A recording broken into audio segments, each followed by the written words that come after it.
আসসালামু আলাইকুম কাঁচা বাচ্চারা, সবাইকে শুভ সকাল। ওকে ভাইয়া, সো আজকে আমাদের একটা এক্সট্রা ক্লাস হচ্ছে। তোমরা অনেকে ওয়েবসাইটে ক্লাসের শিডিউল খুঁজে পাচ্ছিলে না, তাই না? এটা কি হয়েছে কারো? যেহেতু আজকে এক্সট্রা ক্লাস, এই ক্লাসের শিডিউলটা ওয়েবসাইটে ছিল না।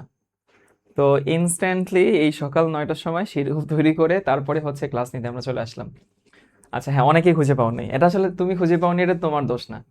তুমি খুঁজে পাওনি কারণ এটা এটা এক্সট্রা ক্লাস, আমরা শিডিউল করে রাখতে পারিনি। আচ্ছা ভাই, কালকে বার্সেলোনার খেলা দেখছেন না? সকালে দেখছি 5-0 জিতছে। আমার টি শার্টটা জোস এটা। আচ্ছা শোনো, আজকে একটু অতিরিক্ত ক্লাস, এক্সট্রা ক্লাস তো, এবং আজকে যত রাত হোক সন্ধ্যার আগে আমরা আমাদের এই চ্যাপ্টারটা শেষ করব ইনশাল্লাহ। এবং আজকের ক্লাসটাতে জারণ বিজারণ এবং বিয়ার ল্যাম্বার্ট এই দুইটা পড়বো আমরা। তো জারণ বিজারণের তুমি দেখবা, যদি প্রশ্ন ব্যাংক খুলে দেখো, ভাই জারণ সংখ্যা নির্ণয়ে মনে হয় 200-300 প্রশ্ন আসছে। জাস্ট সিম্পল জারণ সংখ্যা নির্ণয়, এবং যার 99% তুমি পারো। তো যাই হোক, সেগুলো আমি প্রশ্নে রেখে দিছি অ্যাজ ইউজুয়াল, এবং অনেকগুলো হোমওয়ার্ক রেখে দিছি। আমরা আজকে চেষ্টা করব, আজকের মধ্যেই চেষ্টা করব না, আজকের মধ্যে হবে ইনশাল্লাহ। যদি সব কিছু ঠিকঠাক থাকে চ্যাপ্টার শেষ হয়ে যাবে। এবং তোমাদের যে উইকলি আছে, আমি আশা করি তোমাদের উইকলিটা ভালো হবে। তবে বিশ্বাস করো, তুমি যদি এই শুধু ক্লাস করলে হবে না, আমি যে হোমওয়ার্কগুলো দিই সেই হোমওয়ার্কগুলো কিন্তু ক্লাসের পরে করতে হবে। সেগুলো না করলে কিন্তু হবে না। ওই হোমওয়ার্কও কিন্তু ক্লাসের একটা পার্ট। ওকে, সো টপিক লিখে নাও, জারণ বিজারণ।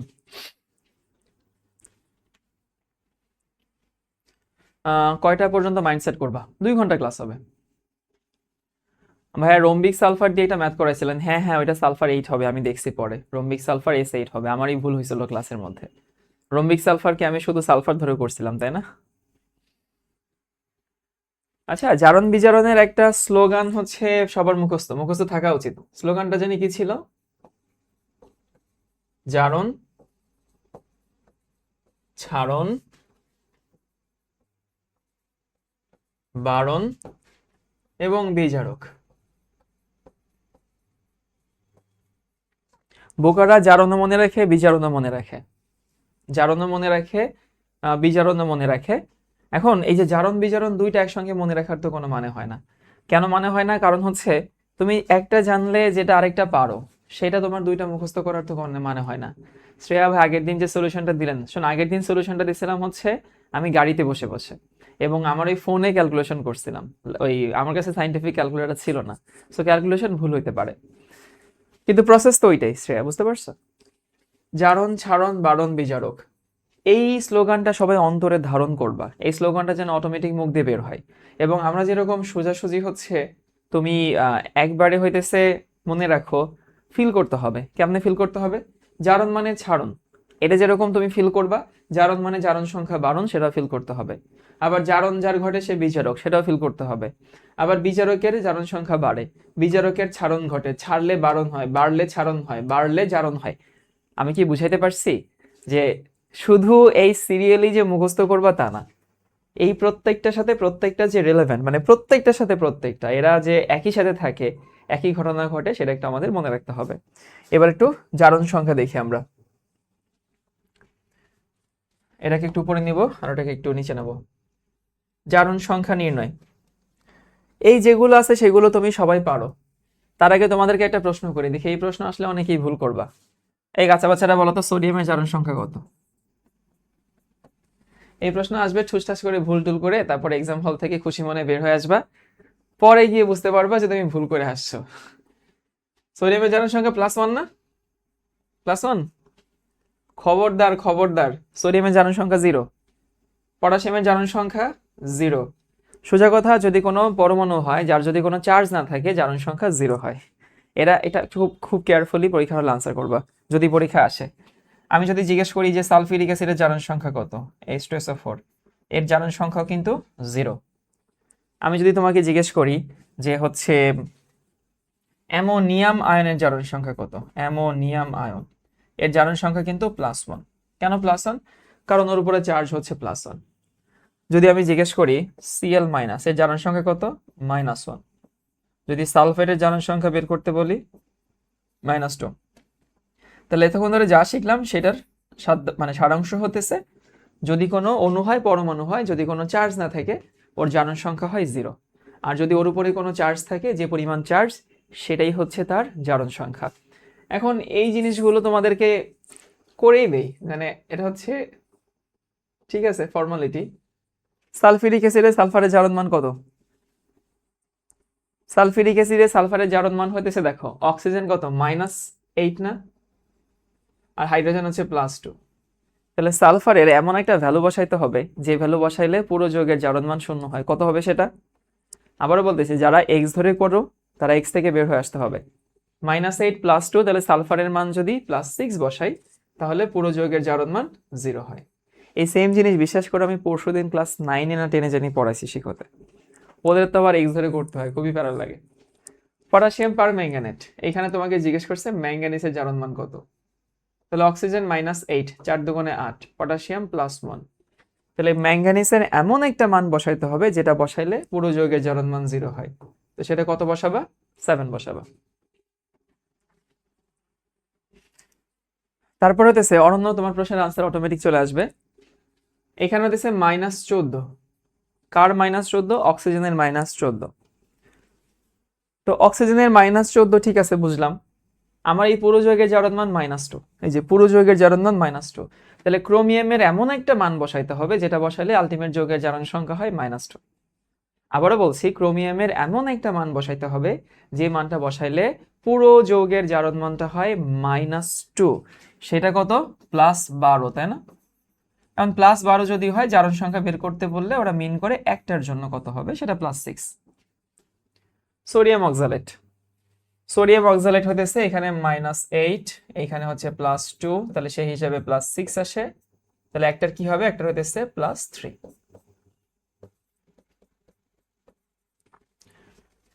তারপর হতেছে, এটা পরে দেখাচ্ছি, এবার লিখে নাও এক্সেপশন। ভাই এখানে যেগুলো আছে বা এই টাইপের যেগুলো আসবে সেগুলো তুমি পারবা, কিছু ব্যতিক্রমী যৌগ আছে, সেই যৌগগুলো আমরা একটু দেখব। তো সবাই একটু লিখে নাও যেগুলো একটু এক্সেপশন আছে। এখন আমি যখনই এক্সেপশন দেখাই তখন স্টুডেন্টরা ভয় পায়, মনে করে জারণ সংখ্যা না কি পরিমাণ ভেজাল। বললাম তো, যেগুলো রেগুলার, যেগুলো ওই যে মানে আমজনতা, সেগুলো তোমাকে আমি দেখাই নাই, কারণ ওগুলো তুমি পারবা। তো সারা বাড়িতে আমি যে এক্সেপশনগুলো দেখাইতেছি এইগুলোই তোমার মোটামুটি পরীক্ষায় আসবে, মানে যদি আসে এইগুলোই হচ্ছে কঠিন, ভয় পাওয়ার কোনো কারণ নেই। আর কিছু হচ্ছে এক্সেপশনও না, এটা তো মনে হয় তোমরা জানো, যে হইতেছে হাইড্রোজেন পার অক্সাইড আর হইতেছে পটাশিয়াম সুপার অক্সাইড। পার অক্সাইডের জারণ সংখ্যা হইতেছে -1 আর সুপার অক্সাইডের জারণ সংখ্যা -1/2।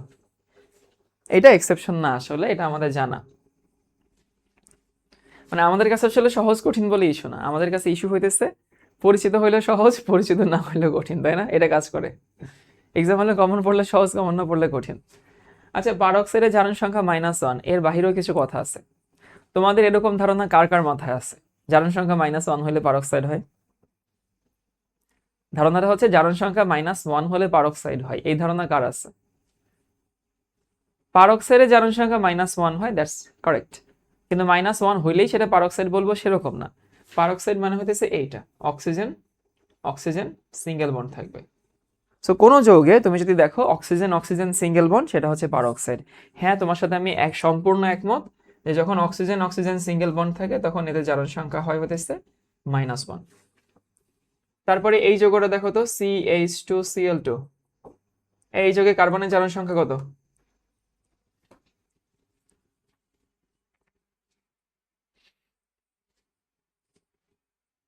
কার্বনের জারণ সংখ্যা আছে 0, তোমরা কি বুঝতে পারো কেন 0 হয়? 0 হয় কারণ হাইড্রোজেনের +2, ক্লোরিনের -2, তাহলে কার্বনের 0 হলেই 0 হয়। এখন এইটা নিয়ে কেন এক্সেপশনের মধ্যে দেখাইলাম? আমি তোমাকে শেখাইলাম নিরপেক্ষ মৌলের জারণ সংখ্যা 0 হয়, নিরপেক্ষ যৌগের জারণ সংখ্যা 0 হয়। বাট কোনো একটা যৌগের মধ্যে একটা মৌল, তার জারণ সংখ্যা 0 হইতে পারে, এটা অনেকে হয়তো ঝামেলায় পড়তা, সেজন্য এক্সাম হলে দেখাই দিলাম। CaOCl, ক্যালসিয়াম ক্লোরো হাইপোক্লোরাইট, এখানে ক্লোরিনের জারণ সংখ্যা 2 রকম। ক্যালসিয়ামের জারণ সংখ্যা তো হচ্ছে +2, সেটা নিয়ে কোনো সন্দেহ নাই। এই ক্লোরিনের জারণ সংখ্যা -1। এবার তাহলে এই যে ভেতরে যে অংশটুকু আছে OCl, এই ভেতরের জারণ সংখ্যা কত হবে? কি বলছি ভাই? ক্যালসিয়ামের জারণ সংখ্যা +2, ক্লোরিনের জারণ সংখ্যা -1। তাহলে এই পুরো ভেতরে জারণ সংখ্যা -1 হইতে হবে। দেখো আবারও বলতেছি যে এই যে ভেতরে যে অংশটুকু দেখাইতেছি এই অংশটুকু জারণ সংখ্যা হইতে হবে -1। তাহলে ওইটুকু জারণ সংখ্যা -1 হইতে গেলে অক্সিজেন তো -2, এই ক্লোরিন কত হইতে হবে? এই ক্লোরিন হইতে হবে +1। বুঝতে পারি কি? তাহলে আমার দুই রকমের জারণ সংখ্যা ক্লোরিনের। এখানে ক্লোরিন হচ্ছে একটা হচ্ছে -1, একটা হচ্ছে +1।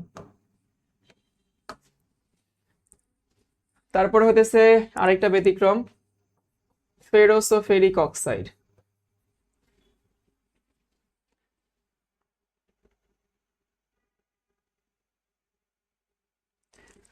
ফেরোসোফেরিক অক্সাইডের জারণ সংখ্যা যখন বের করা হয় তখন ওই যে ছোটবেলায় +8/3 কে বের করছো ভাই, এখানে -8, এখানে হচ্ছে +8, তাহলে সেখানে 8/3 হয় না। এটা 9-10 এর বইতে আছে, আমি জানি 9-10 এর বইতে, আমিও আসলে এটা এই পড়াই, কারণ ওদের বইতে এটা আছে। সো ফেরোসোফেরিক অক্সাইড আসলে কোনো আলাদা অক্সাইড না, এটা একটা মিশ্র অক্সাইড। মানে এটা হইতেছে দুইটা অক্সাইডের যোগফল, ফেরাস অক্সাইড আর ফেরিক অক্সাইড। বুঝতে পারছো? এই দুইটাকে একসাথে মিলে আমরা ফেরোসোফেরিক অক্সাইড বলি, নামের মধ্যে আছে।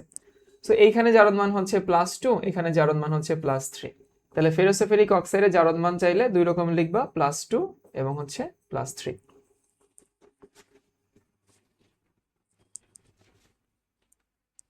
তাহলে হচ্ছে আমরা দেখলাম একটা হতেছে পারঅক্সাইড, সুপার অক্সাইড, কার্বনের জারণ মান, তারপর ব্লিচিং পাউডারের জারণ মান, আর হচ্ছে ফেরোসোফেরিক অক্সাইড। এবার আরো কয়েকটা দেখি, সেটা হতেছে এইটা H2SO5, এটার নাম হতেছে পারমোনোসালফিউরিক অ্যাসিড। এটা কি অ্যাভারেজ করে লিখতে হয় না? অপশনগুলোতে অ্যাডমিশনে যদি আসে ফেরোসোফেরিক অক্সাইড, তখন তোমার অপশনেই ওরকম দুইটা থাকবে, অ্যাডমিশনের অপশনগুলো ওরকম থাকে, দুইটা কমা দিয়ে থাকে। নাম হচ্ছে পারমোনোসালফিউরিক অ্যাসিড। এখন পারমোনোসালফিউরিক অ্যাসিড তুমি যদি জারণ সংখ্যা তুমি যে নিয়মে শিখে আসছো অভ্যস্ত, সেই নিয়মে বের করো, তাহলে দেখো 10-2, তার মানে কত থাকে? 5 দুগুণে 10 হচ্ছে, -10 হচ্ছে অক্সিজেন, আর এখানে হচ্ছে +2, তাহলে সেই হিসাবে +8 আসে, সেই হিসাবে +8 আসে। এখন +8 আসা কি আসলে জায়েজ সালফারের জন্য? তোমরা কি জানো জারণ সংখ্যার জায়েজ মান কোনগুলা? কোন মোলের জারণ সংখ্যা তার যোজনী ইলেকট্রন থেকে বেশি হতে পারে না। কেন বেশি হতে পারে না? +8 মানে সেটা কি মিন করে? মিন করে 8টা ইলেকট্রন ছাড়ে সে। সালফারে তো ইলেকট্রন শেষে আছেই 6টা। তাহলে এখানে একটা সাইড নোট আমরা লিখে নিব যে জারণ সংখ্যা যোজনী ইলেকট্রন থেকে বেশি হয় না। সবাই লিখে নাও, জারণ সংখ্যা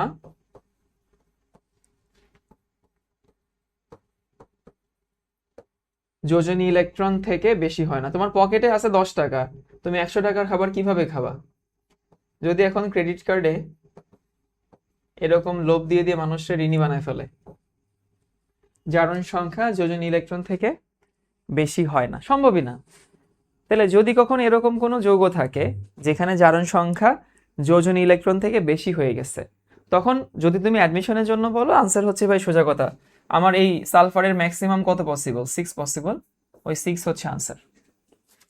এরকম আরেকটা যৌগ আছে পারসালফিউরিক অ্যাসিড, H2S2O8। এখানে সালফারের জারণ মান দেখো আসে কত? 16, এখানে 2, সেই হিসেবে আসে হতেছে 14। 14 মানে সালফারের আসে হচ্ছে +7। এই +7 কিন্তু হইতেছে সালফারের জারণ মান জায়েজ না। তাহলে আমি বলতে পারি যে আমাদের এই যে জারণ সংখ্যা 8, জারণ সংখ্যা 8 এইটা ভুল, এই যে +7 এটাও ভুল। উত্তর কি হবে? উত্তর হবে হইতেছে +6। তোমার যেটা সর্বোচ্চ পসিবল তুমি সেটা হচ্ছে আনসার দিবা। এখানেও আনসার হচ্ছে +6। তোমাদেরকে একটু কারণটা দেখাই দেই, জাস্ট এই দুইটার কারণটা দেখাই দিতেছি, তাহলে বুঝতে পারবা। এটা কিন্তু পরীক্ষার জন্য দেখাচ্ছে না, এমনি দেখাচ্ছে। তুমি যদি এর স্ট্রাকচার বের করো, এখানে হইতেছে সালফার, অক্সিজেন, অক্সিজেন, এখানে হচ্ছে OH, এই হচ্ছে পারমোনোসালফিউরিক অ্যাসিড। এখন পারমোনোসালফিউরিক অ্যাসিডে দেখছো এই অক্সিজেনটা পারঅক্সাইড বন্ধনে আছে না, সুতরাং এটাও -1 হবে, এটাও -1 হবে। তুমি যখন গড় পর্দায় এখানে বের করতা, গড় পর্দায় বের করার সময় কি করতা? সবগুলোকে -2 ধরতা, বাট আসলে এটা -1 করে, এই জন্য গড় পর্দায় বের করলে ভুল হইতো। পারসালফিউরিক অ্যাসিডের স্ট্রাকচার যদি বলি, সালফার, এখানে অক্সিজেন, এখানে অক্সিজেন, এখানে হচ্ছে OH, oxygen oxygen sulphur, oxygen, এখানে হচ্ছে OH। এইখানে দেখো এই দুটো পারঅক্সাইড বন্ধনে আছে, এই জন্য এই দুটো জারণ সংখ্যা -1 করে। কিন্তু আমরা যখন গড় পর্তায় বের করতাম তখন এগুলো অটোমেটিক্যালি -2 ধরে বের করতাম। অক্সিজেনের জারণ মান তাইলে হচ্ছে তাহলে -2 -1 হবে। হ্যাঁ, এইগুলো সব -2 করে, শুধু এই দুটো হচ্ছে -1 পারঅক্সাইড বন্ধন। বাট এই স্ট্রাকচার তোমাদের জন্য তো এখন আর লাগবে না। এরপরে অরণ্য একটা প্রশ্ন করছিল, অরণ্যের প্রশ্ন নিতে চাই। অরণ্য বলছিল ভাই এইটা, এখানে হচ্ছে -10, এখানে হচ্ছে +10, পারক্রমিক অক্সাইড বলে এটাকে। এখন এইখানে ক্রোমিয়ামের জারণ সংখ্যা +10 আসে। আগে আমরা দেখি ক্রোমিয়ামের জারণ সংখ্যা +10, এটা কি জায়েজ নাকি না জায়েজ বলো তো? দেখি এই ধারণা তোমাদের আছে কিনা।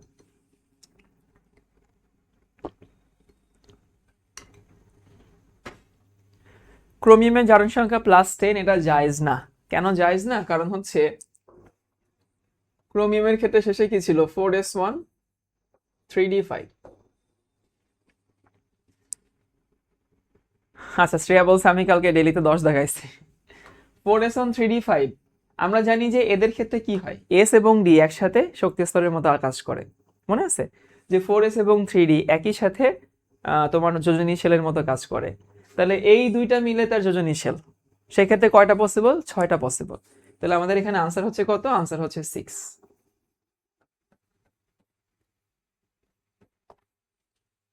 এবার তোমাদেরকে একটু বুঝাই দিই যে কিভাবে আনসার, এটা তো আনসার না আর কি, কিভাবে হচ্ছে +6 হয়। এটা স্ট্রাকচার দেখলে বুঝতে পারবা। পার ক্রোমিক অক্সাইড স্ট্রাকচার হইতেছে এরকম, তোমার হইতেছে এখানে হচ্ছে ক্রোমিয়াম, অক্সিজেন, এখানে অক্সিজেন, এখানে অক্সিজেন, এখানে অক্সিজেন, এইটা দেখতে অনেকটা প্রজাপতির মতো লাগে। এখন এইখানে এই অক্সিজেনটার এই অক্সিজেনটা তো পারঅক্সাইড বন্ধনে আছে, তাহলে এটা -1, এটা -1, এটা -1, এটা আবার -2, সেই হিসেবে দেখো ভেতরে +6 আসে।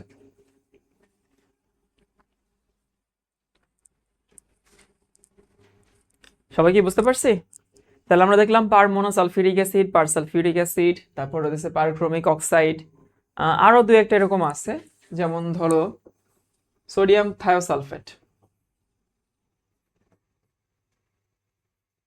Na2S2O3,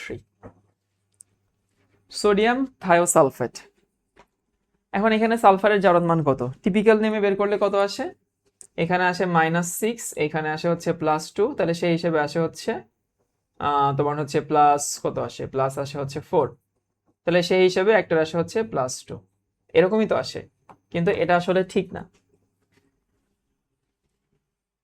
এখন এই যে +2, অন্যান্য ক্ষেত্রে আমাদের সমস্যা হইতো না, কারণ অন্যান্য ক্ষেত্রে নাজায়েজ মান আসতো।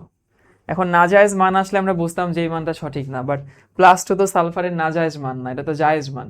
তাহলে এটা আবার কেমনে বুঝবো যে হইতেছে এটা ঠিক না? ওই যে বললাম ব্যতিক্রম খুব বেশি না, এই যে আমি এটা দিয়ে শেষ করে দিব আর দেখাবো না। বইতে হয়তো আরো 2-3টা থাকতে পারে, বাট এত ব্যতিক্রম মনে রাখতে গেলে প্যারা খেয়ে যাবা।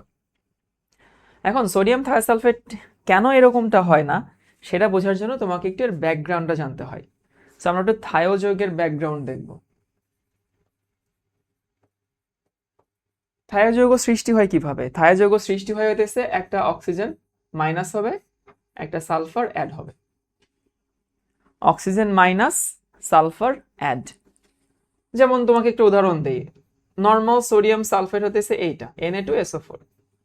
এখন এখান থেকে তুমি যদি থায়োসালফেট বানাইতে চাও ধরো, তাহলে সোডিয়ামের জায়গায় সোডিয়াম থাকবে অ্যাজ ইউজুয়াল, সালফার একটার জায়গায় সালফার দুইটা হবে, কারণ কি সালফার অ্যাড হবে, আর অক্সিজেন মাইনাস হবে এখানে O3।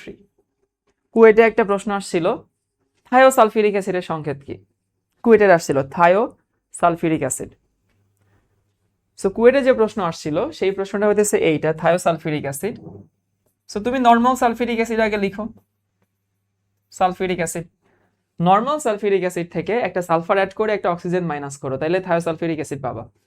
যেমন ধরো এখানে হাইড্রোজেন হাইড্রোজেনের জায়গায় থাকবে H2, সালফার হবে 2টা আর অক্সিজেন হবে 3টা, এটা হচ্ছে আমাদের থায়োসালফিউরিক অ্যাসিড। সবাই সংকেতটা লিখে নাও, থায়োসালফিউরিক অ্যাসিড।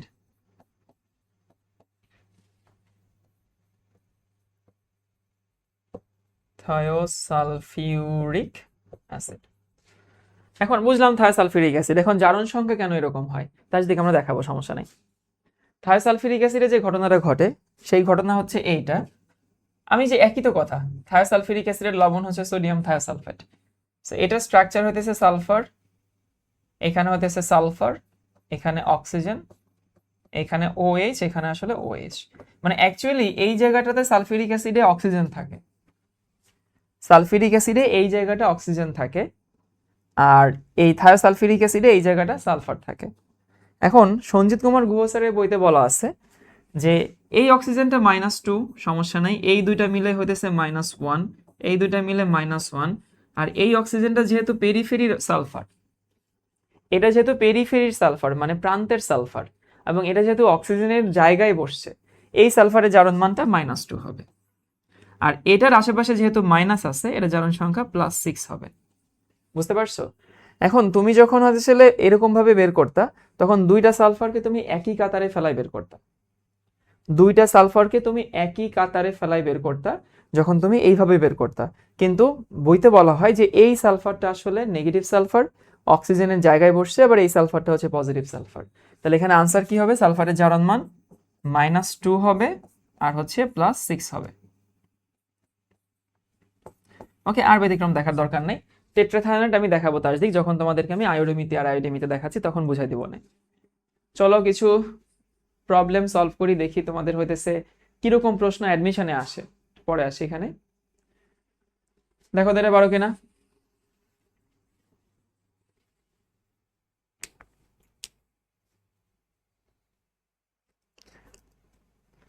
এগুলো খুবই ইজি পিজি।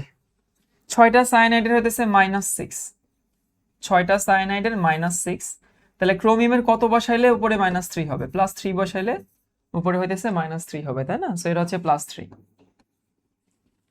জারণ সংখ্যা নিয়ে আমি আরেকটা প্রবলেম সলভ করে দেবো, শেষ। এরপরে সলভ করে দেব না।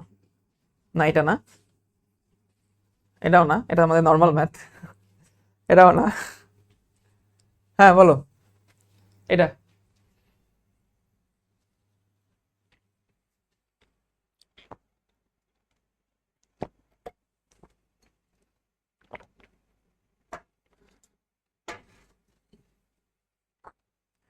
কোন আয়নে +3 জারণ সংখ্যার পরমাণু আছে?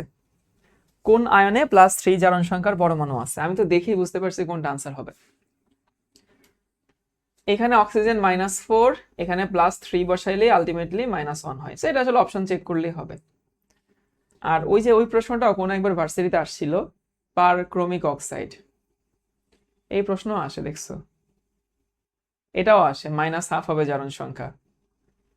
এই প্রশ্ন আসে পরীক্ষায়, এই প্রশ্ন আসে।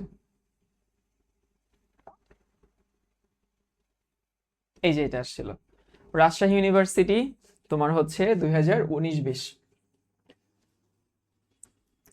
কি হবে আনসার?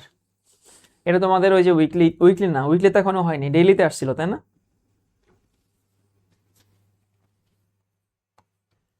এটা হচ্ছে 6 হবে। তাহলে জারণ সংখ্যা নিয়ে আমি আর যত প্রশ্ন আছে সবগুলো প্রশ্ন হোমওয়ার্ক হিসেবে থাকুক, যা আছে সেগুলো তুমি পারবা। এবার আমরা আসি হইতেছে জারক এবং বিজারক নির্ণয়। ডেইলি এর ভাইয়ার চকলেটের ম্যাথ আসছে রিটার্নে। ও, ডেইলিতে যেটা চকলেট অফার দিয়েছিলাম সেটা আসছে। আচ্ছা ঠিক আছে। আমরা যদি কোনো বিক্রিয়ায় জারক বিজারক বের করতে হয়, তাহলে তো ভাই আমার বিক্রিয়া দেখতে হবে, তাই না? সেই বিক্রিয়া সে দান করছে না গ্রহণ করছে।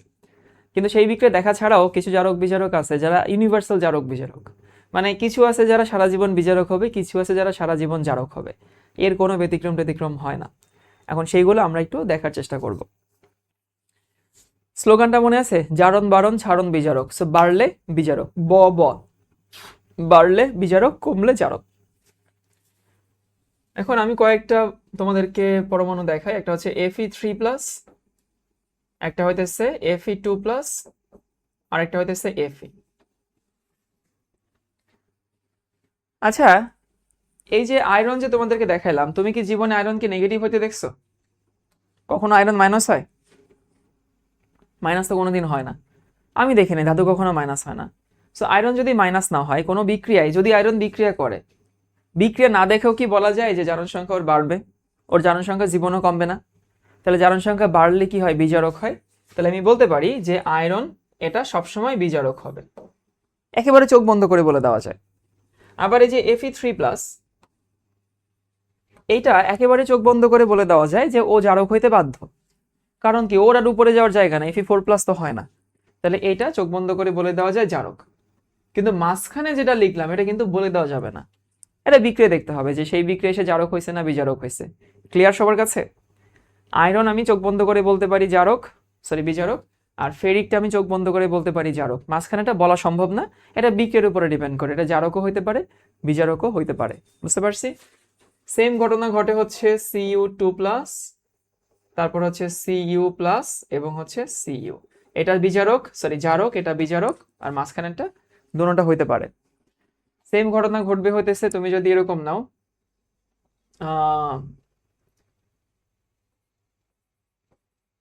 Mn7+, Mn6+,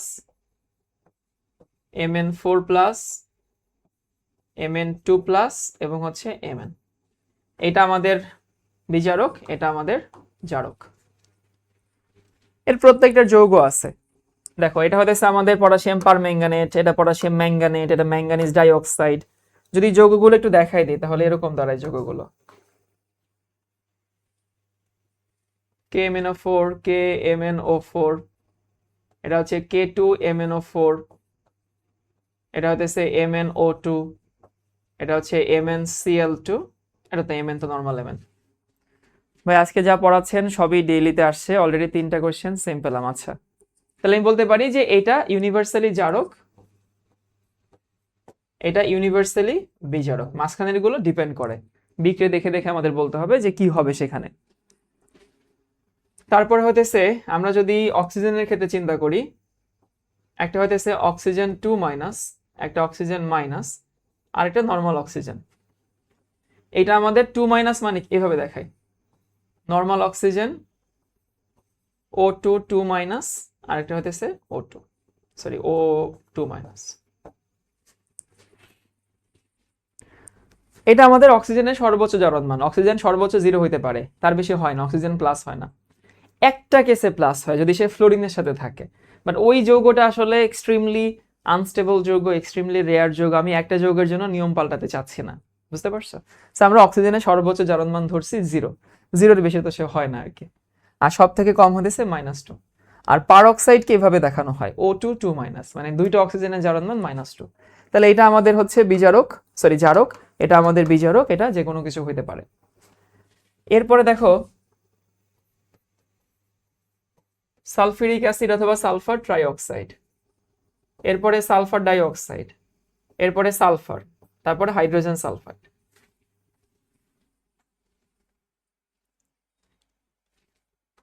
এটা সালফারের মিনিমাম জারণ মান। মিনিমাম কেন? -2, সালফার -2 থেকে কখনো কম হয় না। আর এখানে সালফারের জারণ মান হচ্ছে +6, এটা ম্যাক্সিমাম। তাহলে একই ঘটনা, এটা আমাদের জারক, এটা আমাদের বিজারক। সবাই কি বুঝতে পারছি যে কখনো কোনো বিক্রিয়া না দেওয়া থাকলেও কিছু কিছু আয়নকে বা কিছু কিছু যৌগকে বলে দেওয়া যায় এটা জারক হবেই অথবা এটা বিজারক হবেই। এরকম জিনিস মাঝে মধ্যে পরীক্ষায় আসে। কিরকম প্রশ্ন আসে তোমাদেরকে একটা প্রশ্ন দেখাই, তাহলে তোমরা ফিল করতে পারবা যে প্রশ্নগুলো কেমন আসে।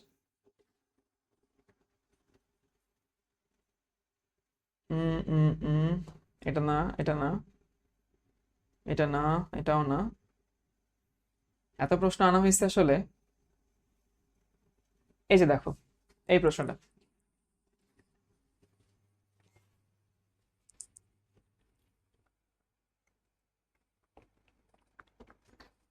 বলো কোনটা আনসার?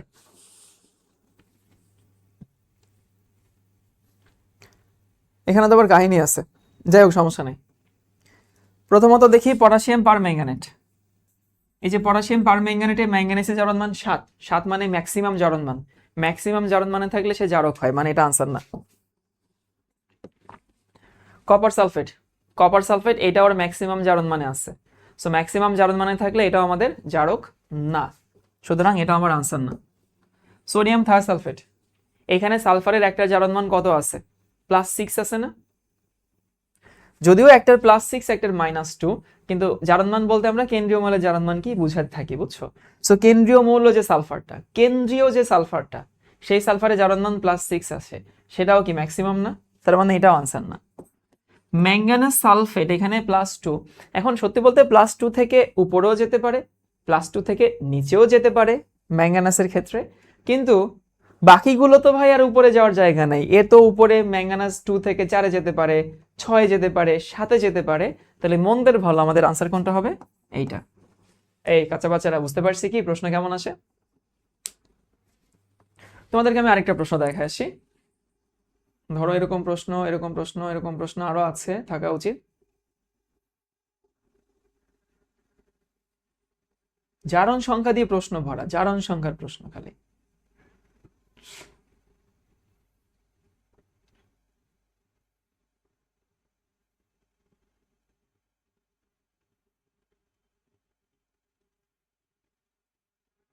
এই যে এটা দেখো তো, এই প্রশ্ন পারবা কিনা? ফেরাস অক্সাইড এবং পারঅক্সাইড এটা জারক বিজারক উভয় হিসেবে ক্রিয়া করে কেন? কেন ক্রিয়া করে? ফেরাস অক্সাইডের জারণ মান হচ্ছে +2। ফেরাস অক্সাইড মানে আয়রনের জারণ মান কত? +2 না? তাহলে +2 থেকে সে বেড়ে +3 তে যেতে পারে, +2 থেকে কমে 0-তে নামতে পারে। এই জন্য সে জারক বিজারক উভয় রূপে কাজ করে। আবার দেখো হাইড্রোজেন পারঅক্সাইড এখানে -1, সেখান থেকে কমে -2-তেও যেতে পারে, বেড়ে 0-তে যেতে পারে, তার জন্য সে জারক বিজারক উভয় হিসেবে কাজ করে। এই সবাই কি এটা পারবো? ক্লিয়ার সবার? এই পর্যন্ত একটু রেসপন্স করো, তারপর আমরা সামনে আগাবো। তাহলে এতক্ষণ ধরে আমরা শিখলাম হইতেছে জাস্ট দুইটা স্লোগান, দুইটা না একটা স্লোগান, জারক, জারণ, বারণ, ছাড়ন এবং হচ্ছে বিজারক। ওকে, ভালো কথা, জারণ, বারণ, ছাড়ন, বিজারক আমরা এটা দেখলাম। এরপর আমরা দেখলাম জারণ সংখ্যা। জারণ সংখ্যা কি? জারণ সংখ্যা হচ্ছে গৃহীত বা বর্জিত ইলেকট্রন সংখ্যা, এটাকে আমরা জারণ সংখ্যা বলি। রিয়াকশন দেখতে হবে না নাকি এটা লিখতে হবে? রিয়াকশন না, অ্যাডমিশনে এত কাহিনী করার দরকার নেই। তুমি জাস্ট বলবো -1 আছে, বাড়তেও পারে কমতেও পারে, তারপর হচ্ছে +2 আছে, বাড়তেও পারে কমতেও পারে। এরপরে দেখছি জারণ সংখ্যা গৃহীত বর্জিত ইলেকট্রন সংখ্যা। কয়েকটা মৌল যৌগ আছে যেখানে একটু এক্সেপশনাল জারণ সংখ্যা দেখা যায়, সেগুলো আমরা একটু প্র্যাকটিস করলাম। Permonosulphuric acid, persulphuric acid, perchromic oxide, thiosulphate, ferrosoferric oxide, bleaching powder, তারপরে হতেছে ডাইক্লোরোমিথেন, এরকম কয়েকটা যৌগ আমরা দেখলাম।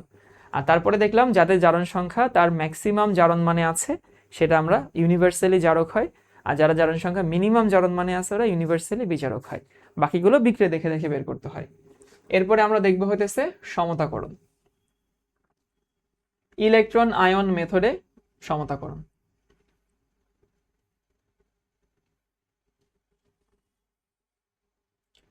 তো তুমি যখন ইলেকট্রন আয়ন মেথডে সমতাকরণ করবা তখন তোমার কিছু জিনিস হচ্ছে একটু মুখস্থ করা লাগবে।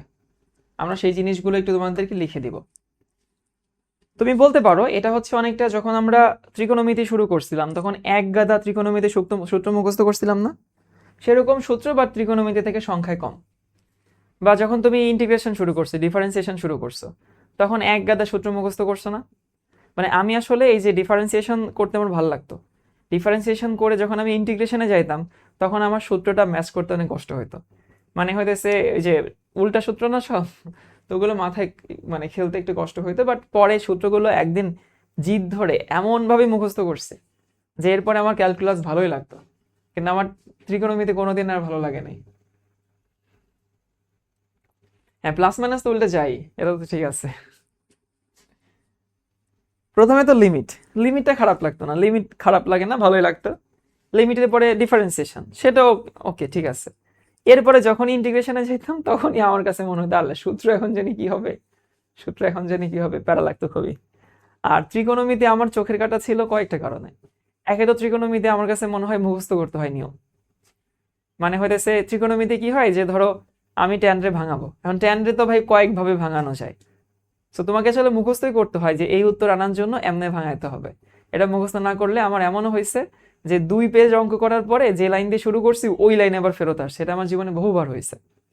এটা একটা সমস্যা। আরেকটা সমস্যা হচ্ছে ত্রিকোণমিতি ভাই সবকিছুর মধ্যে ঢুকাই দিচ্ছে। তুমি দেখবা একটা ম্যাথে ক্যালকুলাস করতে হবে, ক্যালকুলাস করার লাগে লাস্টে 2-3 লাইন, বাকি পুরো অংশটুকু ত্রিকোণমিতি করা লাগে, তাই না? এটা একটা প্যারা না বলো? বা লিমিট করতে হবে, লিমিট করতে হয় শেষে 2-3 লাইন, বাকি উপরের অংশটুকু ত্রিকোণমিতি। এটা খুবই ঝামেলা, সাইন কজ হ্যান ত্যান। আমরা একটা জারকের লিস্ট দেখব। এখন যা দেখাবো এটা কিন্তু তোমাদের মুখস্থ রাখতে হবে।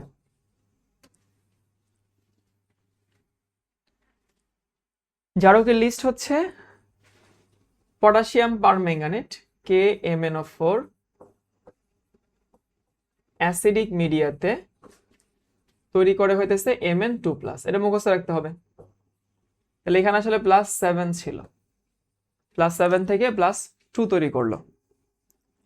পটাশিয়াম পারম্যাঙ্গানেট অ্যাসিডিক মিডিয়াতে +7 থেকে +2 তৈরি করলো। জারণ সংখ্যা পরিবর্তন কত হইলো? 5 5 কমছে মানে গ্রহণ করছে, তাই না? তাহলে তার তুল্য সংখ্যা হচ্ছে 5, এটা মুখস্থ রাখবা। অ্যাসিডিক মিডিয়াতে পটাশিয়াম পারম্যাঙ্গানেট তুল্য সংখ্যা 5। এরপর আসি পটাশিয়াম ডাইক্রোমেট K2Cr2O7 অ্যাসিডিক মিডিয়াতে এখান থেকে তৈরি করে 2Cr3+, মানে ক্রোমিয়াম 3+ তৈরি করে। যেহেতু এখানে দুইটা আছে, এখানে আমি 2 দিলাম। তাহলে আমাদের এখানে জারণ সংখ্যা ছিল কত? +12, হইছে কত? 6, তার মানে এখানে তুল্য সংখ্যা 6। এটা মুখস্থ করতে হবে ভাই। বেসিকের প্রশ্নটাও দেখায় না একটু KMnO4 এর। বেসিকেরটা শুধু আমরা এমসিকিউর জন্য দেখবো, রিটেনে বেসিকেরটা দরকার নাই। আর বেসিকেরটা ওই নিয়মে ফেলায় আমার সমতাকরণও করা যায় না, মানে র্যান্ডমলি করতে হয়।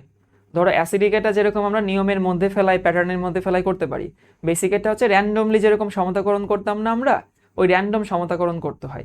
সো ওরকম র্যান্ডম একটা জিনিস মাথায় নেওয়ার দরকার নেই। এমসিকিউতে কিরকম প্রশ্ন আসতে পারে সেটা আমি দেখা দিচ্ছি। এখন পটাশিয়াম পারম্যাঙ্গানেট অ্যাসিডিক মিডিয়াতে Mn2+ তৈরি করে, ভালো কথা, তুল্য সংখ্যা 5। পটাশিয়াম ডাইক্রোমেট অ্যাসিডিক মিডিয়াতে ক্রোমিয়াম 3+ তৈরি করে, তুল্য সংখ্যা 6। ওকে, ভালো কথা। এখন তোমাকে যদি আমি জিজ্ঞেস করি এই দুটোর মধ্যে শক্তিশালী জারককে, ধর একটা প্রশ্ন করলাম যে এই দুটোর মধ্যে স্ট্রঙ্গার জারককে, তোমাদের অনেকের মনে হইতেছে যে এখানে যেহেতু 6 আছে এটা মনে হয় শক্তিশালী। না, শক্তিশালী জারক হইতেছে এটা। তুল্য সংখ্যার সাথে শক্তির কোনো সম্পর্ক নাই, সেটা তোমরা অ্যাসিডেও বুঝে গেছো। পটাশিয়াম পারম্যাঙ্গানেট অ্যাসিডিক মিডিয়াতে স্ট্রঙ্গার জারক। যেমন কোন অ্যাসিড কতগুলো হাইড্রোজেন দেয় সেটার সাথে তো ভাই তার শক্তি নির্ভর করে না, তাই না? ঠিক সেরকম কোন জারক কতগুলো অক্সিজেন গ্রহণ করে ওটার সাথে তার শক্তি নির্ভর করে না।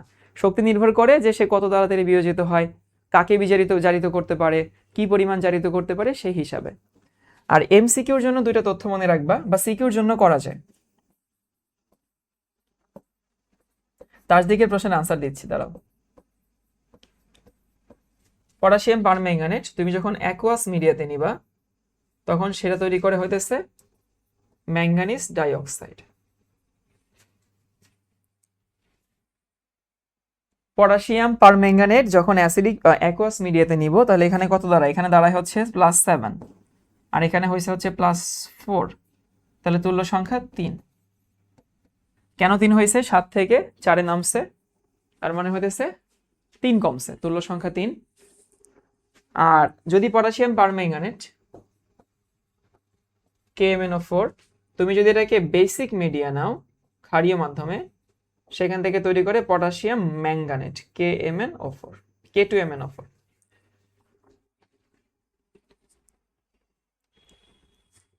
এখানে 7, এখানে 6, তুল্য সংখ্যা হচ্ছে 1। তাজদিক, এবার তোমার প্রশ্নের আনসার দেই।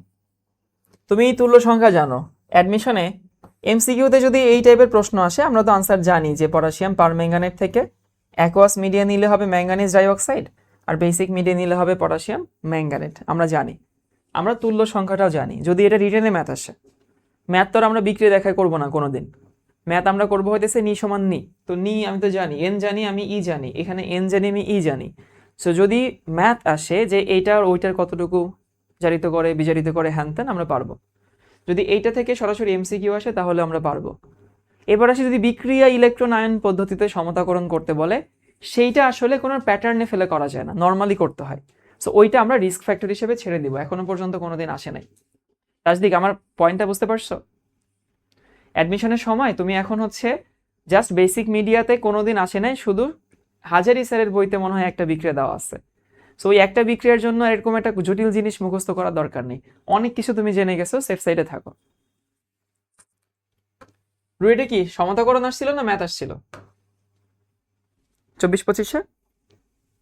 মানে সমতাকরণ চাইছে না ম্যাথ চাইছে? ও তো রিটেনে কি চাইছে? ম্যাথ, মানে ডেটা চাইছে যে এইটার ওইটা কত গ্রাম কত লিটার। ও বিজারণ লিখতে বলছে। আচ্ছা, প্রশ্নটা একটু দেখাও তো। এবার আমরা বিজারকের লিস্টটা দেখব।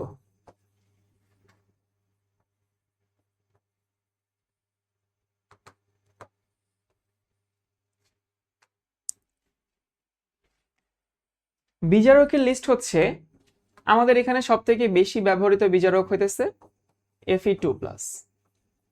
এটা কিন্তু আমাদের মুখস্থ রাখতে হবে, কিন্তু পটাশিয়াম পারম্যাঙ্গানেট 7+ থেকে Mn2+ তৈরি করে, তুল্য সংখ্যা 5। পটাশিয়াম ডাইক্রোমেট 12+ থেকে 3+ তৈরি করে, মানে দুইটা মিলে 6, তুল্য সংখ্যা 6। আর পটাশিয়াম পারম্যাঙ্গানেট অ্যাকুয়াস মিডিয়াতে তৈরি করে MnO2 ম্যাঙ্গানিজ ডাইঅক্সাইড, তুল্য সংখ্যা 3। এবং হইতেছে আমাদের পটাশিয়াম পারম্যাঙ্গানেট বেসিক মিডিয়াতে তৈরি করে পটাশিয়াম ম্যাঙ্গানেট, তুল্য সংখ্যা 1। গেল এইটুকু। এবার দেখি ফেরাস বিজারক হিসেবে। ফেরাস থেকে কি হবে? ফেরিক হবে, আর তো যাওয়ার জায়গা নেই। তাহলে ফেরাস থেকে ফেরিক হবে Fe3+, তুল্য সংখ্যা 1। একটু বলে দেই, সেটা হতেছে ফেরাস সালফেট নর্মাল যদি তুমি যৌগ হিসেবে চিন্তা করো, তোমাদেরকে আমি কি শেখাইছি যে লবণের তুল্য সংখ্যা লবণের ধাতুর যোজনের যোগফল, মনে আছে? তো সেই হিসেবে ফেরাস সালফেটের তুল্য সংখ্যা আসা উচিত 2। কিন্তু যখন ওটা বিজারক হিসেবে ইউজ করা হয়, যখন ফেরাস সালফেট বিজারক হিসেবে ব্যবহার করা হয়, তখন হইতেছে আমাদের তুল্য সংখ্যা হয় হচ্ছে 1। কি বললাম ভাইয়া? ফেরাস সালফেট নর্মাল লবণ হিসেবে ব্যবহার করলে তুল্য সংখ্যা 2, কিন্তু ফেরাস সালফেট যখন বিজারক হিসেবে ব্যবহৃত হয় তুল্য সংখ্যা কিন্তু 1। মনে রাখো এটা। এই একটা জিনিস মনে রাখলে তোমার এই চ্যাপ্টারের জারণ বিজারণের ম্যাক্সিমাম প্রশ্ন ইজি হয়ে যায়। তারপরে হইতেছে আমাদের ইউজ করা হয় হাইড্রোজেন পারঅক্সাইড H2O2, সেখান থেকে অক্সিজেন তৈরি হবে, তুল্য সংখ্যা 2।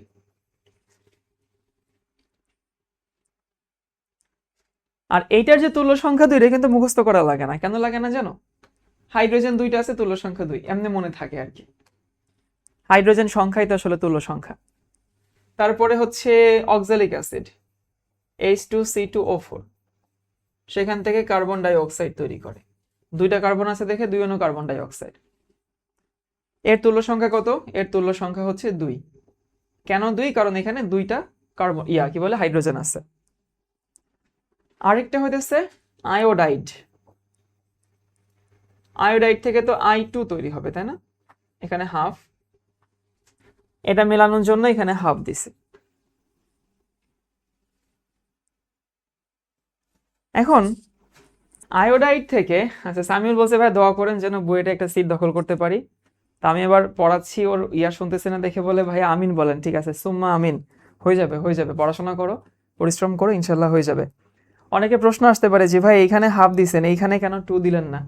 সো এইখানে 2 দিলে তো দেওয়া যেত, কিন্তু তুল্য সংখ্যা বের করতে গেলে আমরা একটা ইউনিটের জন্য বের করি, একটা ইউনিট। সো এখানে 1 এর জন্য আমরা বের করব। -1 থেকে 0 হয়েছে, তার মানে এখানে তুল্য সংখ্যা 1। এই কয়েকটা মনে রাখলেই হইতেছে। তাহলে কি বলছে ভাই? অ্যাসিডিক পটাশিয়াম পারম্যাঙ্গানেট দ্রবণে, অ্যাসিডিক পটাশিয়াম পারম্যাঙ্গানেট দ্রবণে অম্লীয় ক্ষারীয় প্রশম মাধ্যমে পটাশিয়াম পারম্যাঙ্গানেটের অম্লীয় বিজারণ লিখো। তাইলে হচ্ছে, আচ্ছা এই যে আমাকে ওর নাম হচ্ছে ইনকিয়াদ জামান, ইনকিয়াদের নামটা তো কঠিন। অম্লীয় ক্ষারীয় প্রশমের মাধ্যমে পটাশিয়াম পারম্যাঙ্গানেটের অম্লীয় বিজারণ লিখো। তাহলে তোমাকে আসলে কি লিখতে বলছে ইনকিয়াদ, বুঝতে পারছো? তোমাকে এই বিক্রিয়াটা, এই যে আমি যেটুকু লিখছি এইটুকু লিখতে বলছে, এইটুকু লিখতে বলছে, এই তুল্য সংখ্যা লিখতে হবে না। তোমাকে এইটুকু লিখতে বলছে, তোমাকে এইটুকু লিখতে বলছে, আর এইটুকু লিখতে বলছে। তাজদিক বুঝতে পারছি ভাইয়া প্রশ্নটা কি চাইছে? মানে অন্য একটা বিজারকের সাথে বিক্রিয়া দেখাতে বলেনি, শুধু এইটুকু চাইছে। না ফুল রিঅ্যাকশন লিখতে হবে না। কেন ফুল রিঅ্যাকশন তুমি লিখবা? অ্যাডমিশনে যত কম্প্যাক্ট লিখবা তত ভালো। তাহলে আমরা যে স্লাইডটা মুখস্থ করব আমি একটু সংক্ষেপে রিভিউ করে দেই। পটাশিয়াম পারম্যাঙ্গানেট অ্যাসিডিক মিডিয়াতে Mn2+ তৈরি করে, তুল্য সংখ্যা 5। পটাশিয়াম ডাইক্রোমেট অ্যাসিডিক মিডিয়াতে ক্রোমিয়াম 3+ তৈরি করে, তুল্য সংখ্যা 6। পটাশিয়াম পারম্যাঙ্গানেট অ্যাকোয়াস মিডিয়াতে MnO2 তৈরি করে, তুল্য সংখ্যা 3। পটাশিয়াম পারম্যাঙ্গানেট বেসিক মিডিয়াতে পটাশিয়াম ম্যাঙ্গানেট তৈরি করে তুল্য সংখ্যা 1। ফেরাস থেকে ফেরিক তৈরি করে তুল্য সংখ্যা 1।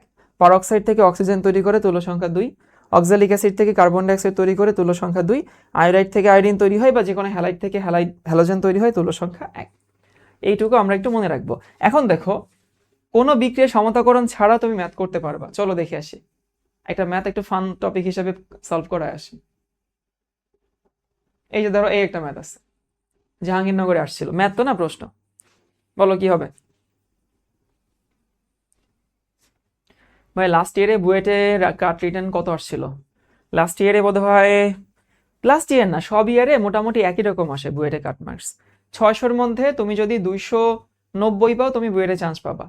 মানে এটা হচ্ছে আমরা গত 9 বুয়েটে তো নাম্বার রিভিল করে না, কিন্তু ধরো সবার কাছ থেকে শুনি, স্টুডেন্টদের সাথে কথা হয়, যারা একটু শেষের দিকের সাবজেক্ট পায় বা র্যাঙ্ক করে ওদের কাছেও কথা হয়, সেখান থেকে আমাদের আন্দাজ হচ্ছে যে কোনো বার স্ট্যান্ডার্ড প্রশ্নে 50% মার্কসে তুমি বুয়েটে চান্স পাবা।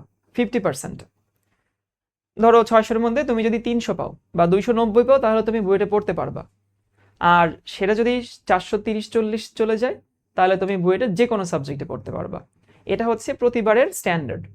আর প্রশ্ন বুয়েটে কখনোই এত ইজি করে না যে হইতেছে হুট করে কাট মার্কস 300 থেকে 300-350-তে চলে যাবে। আর তোমার কাছে এই উদ্ভাসের উইকলি দিয়ে মনে হইতেছে যে ভাইয়া কাট মার্কস এত কম হয়। শোনো, উদ্ভাসের পরীক্ষা এখানে তোমার মেন্টাল প্রেশার কম থাকে, অল্প একটু অংশ মিলে পরীক্ষা হয়, তুমি আসলে মেন্টালি ফ্রি থাকো। সো এইখানে একটুখানি অংশ মিলে একটা সিঙ্গেল সাবজেক্ট দাও। হ্যাঁ, সো একটা সিঙ্গেল সাবজেক্টেরও তো একটা সিঙ্গেল চ্যাপ্টার পরীক্ষা দাও। তো ফ্যাক্ট হচ্ছে যে প্রশ্ন ব্যাংক থেকে কমন পাওয়া যায় একটা কথা, মেন্টাল প্রেশার কম থাকে, হলের এনভায়রনমেন্টটা এত থাকে না, মানে ইন্টেন্স থাকে না। তারপরে হচ্ছে অল্প একটু সিলেবাস থাকে, সেখানে তুমি 6টা বই নিয়ে যাচ্ছ বুয়েটে মাথায়। তারপরে হলের পরিবেশও তো অনেক ইন্টেন্স, তোমার মেন্টাল প্রেশার অনেক বেশি, অ্যাম্বিয়েন্সটাই তো আলাদা। সকালে ঘুম থেকে উঠে মানে বুঝতে পারছো একটা অন্যরকম পরিবেশ। তো ওইখানে এমনিতেই তুমি এখানে যা পাইতা ওই প্রশ্নেই যদি তুমি তোমার বাসায় পরীক্ষা দিতা তুমি সেখানে 20 বেশি পাইতা বা 30 বেশি পাইতা, 3টা প্রশ্ন সলভ এক্সট্রা করতেই পারতা। কিন্তু ওইখানে এক্সাম দিলে ভাই ওটা ব্যাপারটাই আলাদা। উদ্ভাস বাদে অন্য কোথাও কি এক্সাম দেওয়া আছে? না, দরকার নেই। এখানে কত হবে কি জানি ছিল প্রশ্নটা? পটাশিয়াম ডাইক্রোমেট কয়টি ইলেকট্রন গ্রহণ করে? কয়টা? 6টা, তাই না?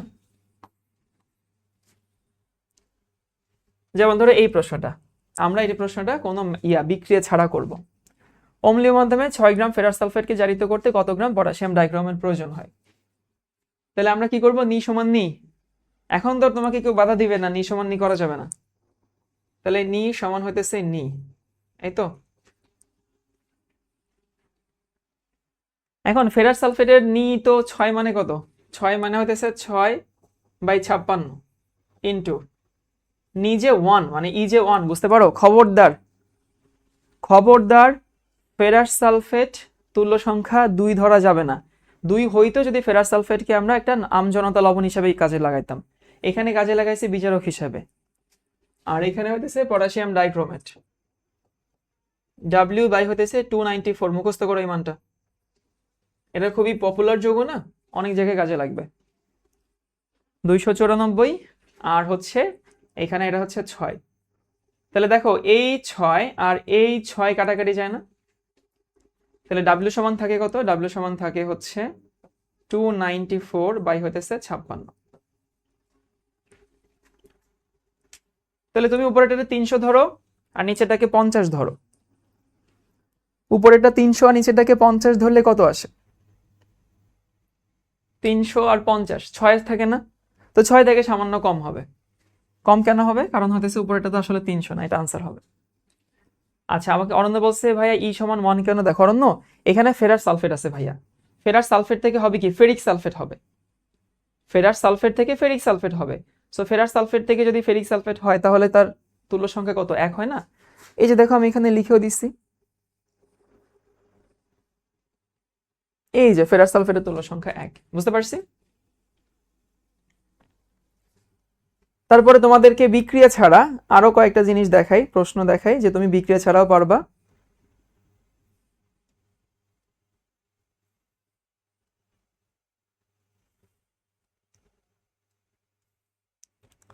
খালি জারণ মান নিয়ে প্রশ্ন ব্যাংকে প্রশ্ন ভরা। এই যে এটা নিজেরা করো তো। ও আচ্ছা, এই সরি সরি সরি সরি, আমি ভুল করে ফেলছি। এইখানে হবে হইতেছে 152। হ্যাঁ হ্যাঁ, sorry sorry sorry sorry, ferrous সালফেটের ভর হবে, থ্যাংক ইউ তাজদিক। তাহলে উপরে হইতেছে 294 আর নিচে হইতেছে 152। এটার 150 ধরো, এটাতে 300 ধরো, তাহলে কত থাকে? 2। 2 এর সামান্য কম হবে, মানে এটা আনসার। দেখছো কি একটা অবস্থা,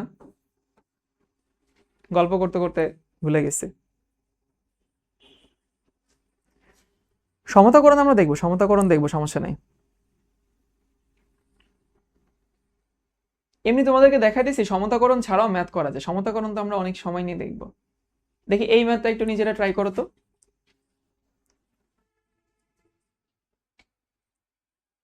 না তৌহিদ,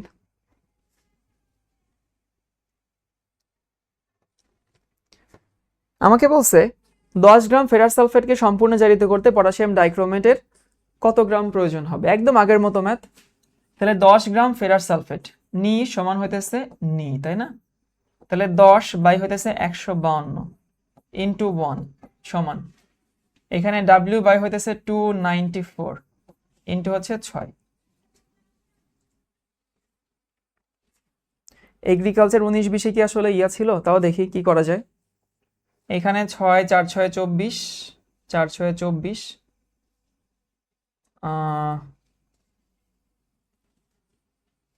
কাটাকাটি তো অনেক জায়গা দিয়ে যায়। 4 6 24, 5 থেকে 54, 6 নং 54, 6 দিয়ে কাটা যায়। 4 6 24 থাকে হচ্ছে 5 54, 6 নং 54, 49। আর এইখানে যদি কাটি, এখানে কাটলে থাকে হচ্ছে 5, আর এখানে থাকে হচ্ছে 7 দুগুণে 14, থাকে 1 12 6। তাহলে ডাব্লিউ সমান থাকে হইতেছে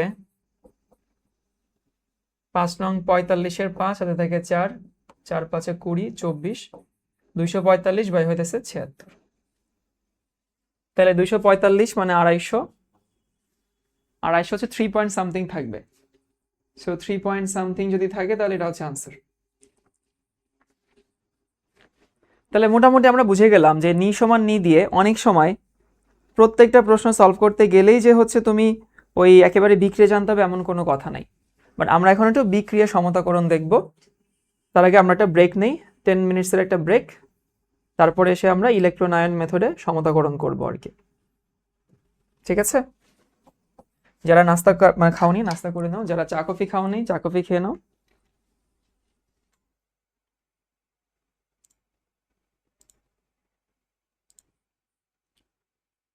ওকে ভাইয়া, আচ্ছা ভাইয়া, আপনি যেভাবে একাডেমিকে সমতাকরণ শিখেছেন সেভাবে করতে গেলে গিয়ে আয়ন সমতাকরণ করতে হয়। একদম লাস্ট স্টেপে ফুল রিয়াকশনটা সমতাকরণ করলে হবে। বাট কোয়েশ্চেন ব্যাংকে দেখলাম ধুমধাম ফুল রিয়াকশন দিয়ে আপডেট বক্সে দিয়ে বসে সমতাকরণ করো। একদম ডিরেক্ট কিভাবে ফুল রিয়াকশন দিয়ে করব, সমস্যা নাই, তুমি ডিরেক্ট ফুল রিয়াকশনও করতে পারবা এই নিয়মে, আবার শুধু দর্শক আয়ন দিয়ে কি বলে আয়ন ইলেকট্রন দিয়েও করতে পারবা, একই নিয়মিত করা যায়। আমরা একটু দেখবো আয়ন ইলেকট্রন পদ্ধতি। সো আয়ন ইলেকট্রন পদ্ধতি হচ্ছে, তোমাদেরকে আমি 2-3টা দেখাবো হচ্ছে দর্শকায়ন সহ, 2-3টা দেখাবো দর্শকায়ন বাদে। ধরো আমাকে এটা বলছে অ্যাসিডিক পটাশিয়াম পারম্যাঙ্গানেট দ্রবণে ফেরাস সালফেটের রেডক্স বিক্রিয়া। আমি এটাকে দর্শকায়ন ছাড়া দেখাই, এরপর এটা দর্শকায়ন সহই দেখাবো। দর্শকায়ন বাদ যাবে কোনটা? এই পটাশিয়াম বাদ যাবে আর এখানে সালফেট বাদ যাবে, তাই না? আমরা জানি জারকের প্রথমটা দর্শকায়ন হয়, পটাশিয়ামের জারণমান্তর পরিবর্তন হয় না। তাহলে আমি এখানে নিব হইতেছে এইটা MnO4 মাইনাস, প্লাস এখানে থাকে হতেছে অ্যাসিডিক মিডিয়া যেহেতু H প্লাস থাকবে, আর এখানে Fe2 প্লাস। তাহলে MnO4 মাইনাস H প্লাস এবং Fe2 প্লাস নিলাম আমরা। নিয়মটা হচ্ছে 3টা নিয়ম। প্রথম নিয়ম হচ্ছে তুল্য সংখ্যা এক্সচেঞ্জ। তুল্য সংখ্যা এক্সচেঞ্জ মানে কি? জারকের তুল্য সংখ্যা বিজারকের সামনে বসবে, বিজারকেরটা জারকের সামনে বসবে। তাহলে নিয়মটা মনে রেখো, তুল্য সংখ্যা এক্সচেঞ্জ মানে এর তুল্য সংখ্যা 5, সেই 5টা এর সামনে বসবে, আর এর তুল্য সংখ্যা 1, সেই 1টা এখানে বসবে। তুল্য সংখ্যা এক্সচেঞ্জ হলো। এবার তোমার যে জিনিসটা মুখস্থ সেই মুখস্থ মানটা এখানে বসাও, যে এইখানে ম্যাঙ্গানিজ পটাশিয়াম পারম্যাঙ্গানেট থেকে তৈরি হয় হচ্ছে Mn2+, সেই মুখস্থ মানটা আমি এখানে বসালাম। পারম্যাঙ্গানেট থেকে Mn2+ তৈরি হলো, বসাইলাম। আবার আমরা এটাও জানি যে ফেরাস থেকে ফেরিক তৈরি হয়, সো 5টা ফেরাস থেকে আমাদের এখানে 5টা ফেরিক তৈরি হবে। 2 নম্বর নিয়ম ছিল, তাহলে প্রথম নিয়ম কি করছি ভাইয়া? প্রথম নিয়ম করছি তুল্য সংখ্যা এক্সচেঞ্জ। এর তুল্য সংখ্যা 5 এর সামনে বসাইছি, এর তুল্য সংখ্যা 1 এর সামনে বসাইছি, গেল।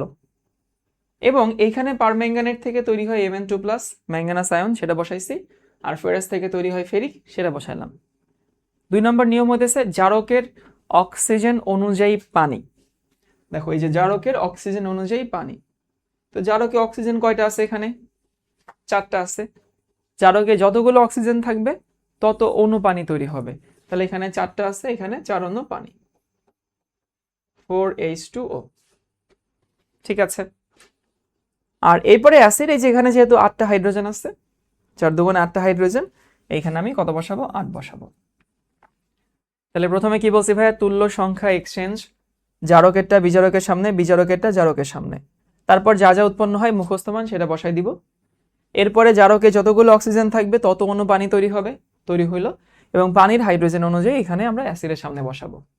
এরপর তুমি যদি জারণ বিজারণ আলাদা করে দেখাতে চাও, যেমন ধরো এই যে এটা, এখান থেকে যখন এখানে গেল, ফেরাস থেকে ফেরিক হলো, তো ফেরাস থেকে ফেরিক হয়েছে মানে বাড়ছে, বাড়ছে মানে ছাড়ছে। এখন ফেরাসের তুল্য সংখ্যা 1 ছিল, তাই না? এই ফেরাসের তুল্য সংখ্যা ছিল 1, তার মানে যদি একটা হইতো, একটা ইউনিট হইতো, একটা দান করতো। এখানে দান করবে কয়টা? 5টা, কারণ 5টা আছে, তাহলে ও হচ্ছে 5টা দান করে। আবার এইখানে আমাদের যে হতেছে জারক আছে, সেই জারক মানে ওই দুইটা মিলে ও যদি 5টা দান করে, তাহলে এ 5টা গ্রহণ করবে, শেষ। তোমরা একাডেমিকে কি শিখছিলা? একাডেমিকে শিখছিলা যে প্রথমে এভাবে বের করা, তারপরে হচ্ছে পূর্ণ সমীকরণ বের করা। দরকার নেই ওটা, কারণ অ্যাডমিশনে তোমার দুইটা কখনো একসঙ্গে চাইবে না। হয় তোমার ইলেকট্রন আয়ন পদ্ধতিতে সমতাকরণ চাইবে, অথবা একটা পূর্ণ সমীকরণ দিয়ে বলবে যে এখানে উৎপাদ লিখো, সমতাকরণ করো। সো আমরা এখন আর এখান থেকে পূর্ণ সমীকরণ আনা শিখবো না, ডিরেক্টলি পূর্ণ সমীকরণ লেখা শিখবো। বুঝতে পারছি? আচ্ছা, এরপরেটা দেখি, যদি তুমি এইখানে আসো, অ্যাসিডিক পটাশিয়াম ডাইক্রোমেট দ্রবণে, ওটা না, আমি এটা দেখাই।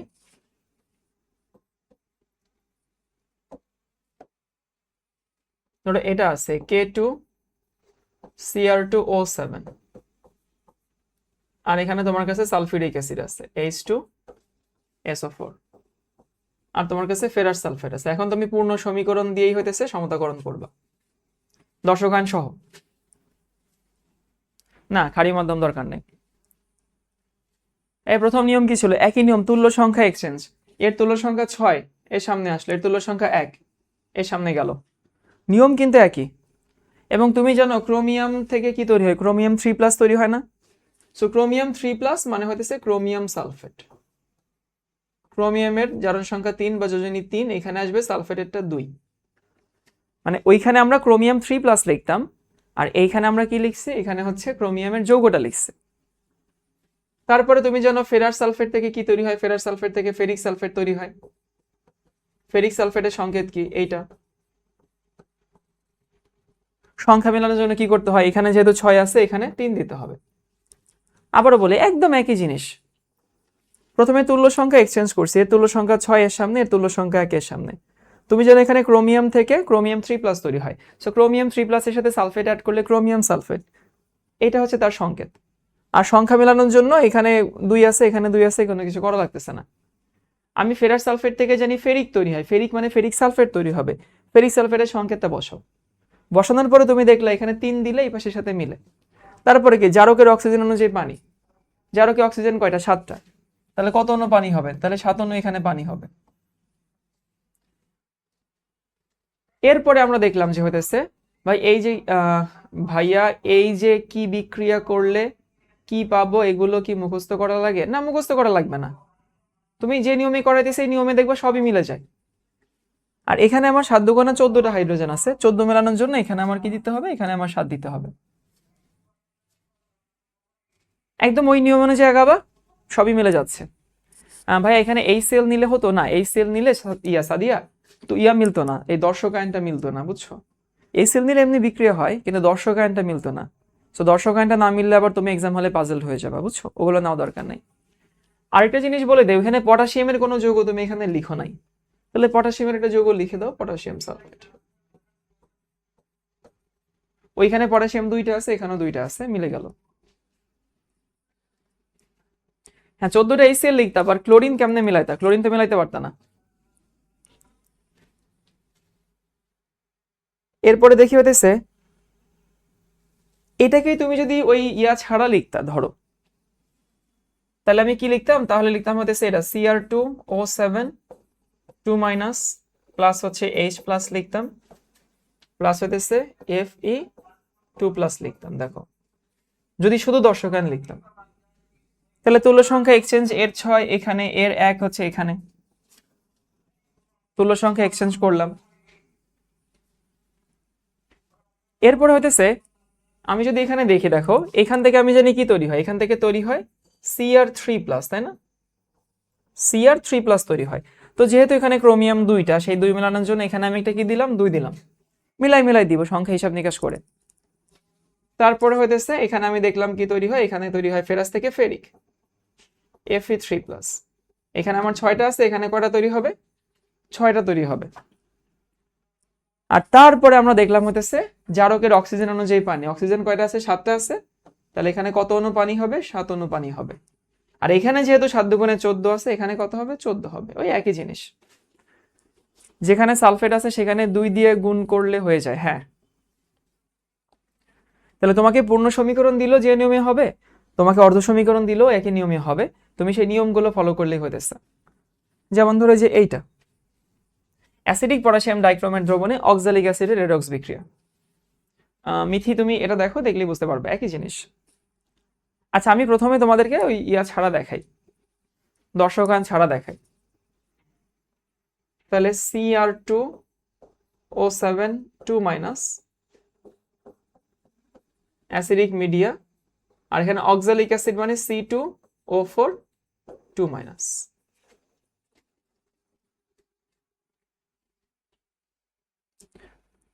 অক্সালিক অ্যাসিড আসলে থাকে কি? অক্সালিক অ্যাসিডে থাকে হইতেছে এইটা না, H2C2O4। তো H2C2O4 এটার বদলে আমরা C2O4- লিখতেছি, কারণ হাইড্রোজেন তো ওখানে লিখেই ফেলছে।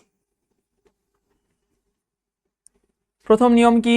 এখন তোমরা নিজেরাও ট্রাই করতে থাকো, তুল্য সংখ্যা এক্সচেঞ্জ। তাহলে এর তুল্য সংখ্যা 6 এর সামনে, এর তুল্য সংখ্যা 2 এর সামনে বসলো না, 1 আর 3 না, 2 আর 6। আচ্ছা ঠিক আছে, 1 আর 3 একই কথা। আমি জানি এখানে ডাইক্রোমেট থেকে ক্রোমিয়াম তৈরি হয়, Cr3+ তৈরি হবে। এখানে কয়টা আছে? 2 2 4, মানে এখানে 4টা তৈরি হবে। যখন যেটা বসাবা তখন তার সংখ্যাটা হিসাব করে বসাই দিবা, তাইলে তো সমস্যা শেষ। এরপরে আমরা জানি যে হইতেছে এখানে অক্সালিক অ্যাসিড থেকে তৈরি হয় কার্বন ডাই অক্সাইড, মুখস্থ কিন্তু। তাহলে এখানে CO2 তৈরি হবে, কত অণু তৈরি হবে? 6 2 12, তাহলে 12 অণু কার্বন ডাই অক্সাইড। আর আমরা এটাও জানি জারকের অক্সিজেন অনুযায়ী পানি, এখানে অক্সিজেন কয়টা আছে? 7 2 14 আছে, জায়গা নেই, 14 অণু পানি, 12 অণু কার্বন ডাই অক্সাইড। এরপরে এখানে হাইড্রোজেন আছে কয়টা? 14 2 28টা, এখানে আমার কি দিতে হবে? 28। এই হচ্ছে তোমার ইলেকট্রন আয়ন মেথডের সমতাকরণ। ভাইয়া মাঝে যে হাইড্রোজেন বলছেন, এটা কি বুঝে বলছেন? মানে কিভাবে বুঝবো যে হাইড্রোজেন এখানে থাকবে? অ্যাসিডিক মিডিয়া আছে দেখে, অ্যাসিডিক মিডিয়া এটা নিয়ে যাও। অম্লীয় মাধ্যম বলছে, তার জন্য বুঝছি যে এখানে হাইড্রোজেন থাকবে না, দরকার নেই।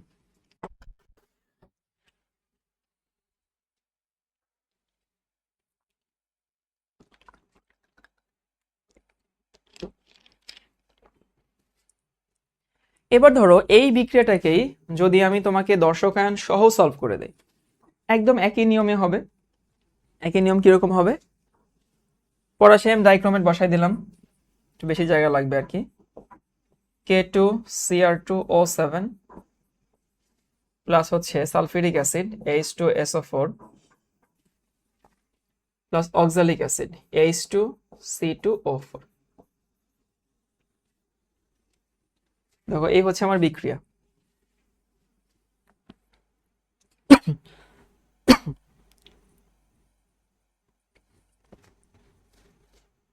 প্রথম নিয়ম কি ছিল? তুল্য সংখ্যা এক্সচেঞ্জ, একই কথা। তাহলে আমি এর 6 বসাবো এইখানে আর এর 2 বসাবো এইখানে। এসিটা বন্ধ করে দিই, শুধু শুধু আমার চাটা ঠান্ডা হয়ে যাবে তাড়াতাড়ি।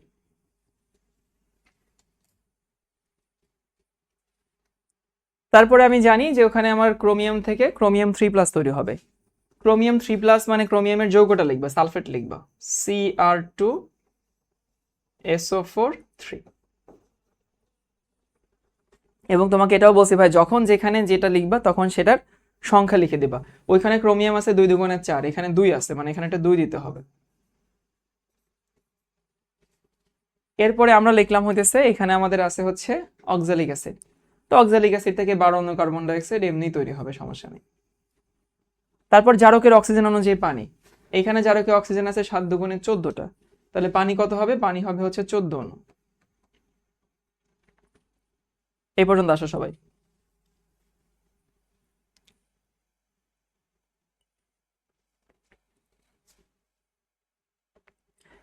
এরপরের কাহিনী হইতেছে, আমি দেখলাম যে এখানে আমার হাইড্রোজেন আছে মোট 14 জোড়া, আর কি 14 জোড়া। এখানে আমার 6 জোড়া অলরেডি হয়ে গেছে, তাহলে ওখানে কত জোড়া বসাবা? 14 জোড়া হয়ে গেছে না, মানে 28টা হয়ে গেছে। এখানে অলরেডি কয়টা আছে? 12টা আছে। তার মানে এখানে কত বসাইলে মিলে? এখানে 8 বসাইলে মিলে, তাই না? গুড। আর ওই যে সেই দুধভাত যৌগটা পটাশিয়াম সালফেট, K2SO4।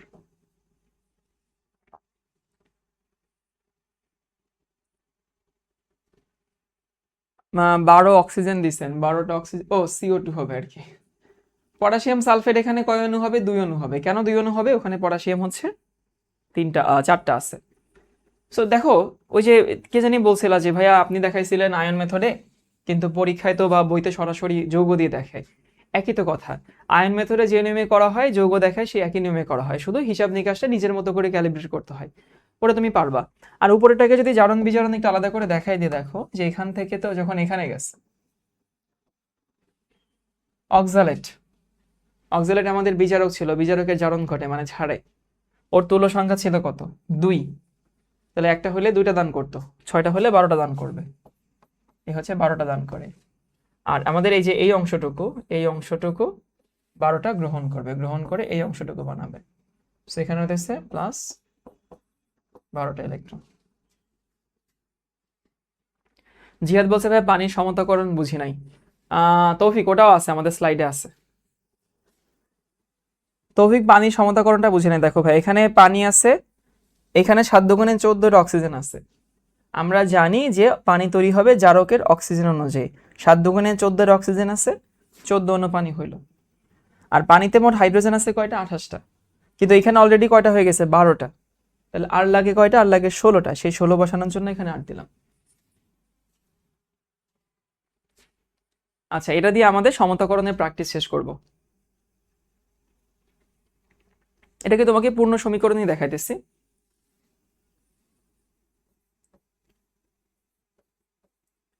K2Cr2O7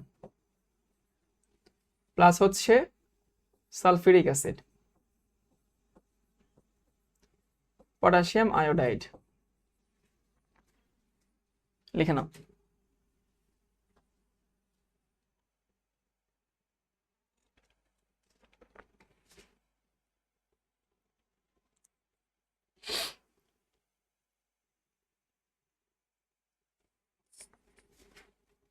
এই যৌগটার ক্ষেত্রে প্রথম নিয়ম তুল্য সংখ্যা এক্সচেঞ্জ। ডাইক্রোমেটের তুল্য সংখ্যা 6 আর আয়োডাইডের তুল্য সংখ্যা 1। মনে আছে আয়োডাইডের তুল্য সংখ্যা 1 দেখাইছিলাম, আয়োডাইড থেকে আয়োডিন তৈরি হয়। তারপরে আমি জানি ক্রোমিয়াম থেকে ক্রোমিয়াম সালফেট তৈরি হবে, Cr2SO4 3। যেহেতু ক্রোমিয়াম 2টা আছে, এখানেও 2টা হয়ে গেছে, আমার এখানে আর কিছু করতে হচ্ছে না, বসাই দিলাম ক্রোমিয়াম সালফেট। তারপরে হচ্ছে আমরা এখানে বসাবো, একবারেই বসাই দিই, 7 অণু পানি হবে। আর এই পটাশিয়াম আয়োডাইড থেকে আয়োডিন তৈরি হবে। যেহেতু আয়োডাইড 6টা, এখানে তৈরি হবে কত অণু? 3 অণু তৈরি হবে।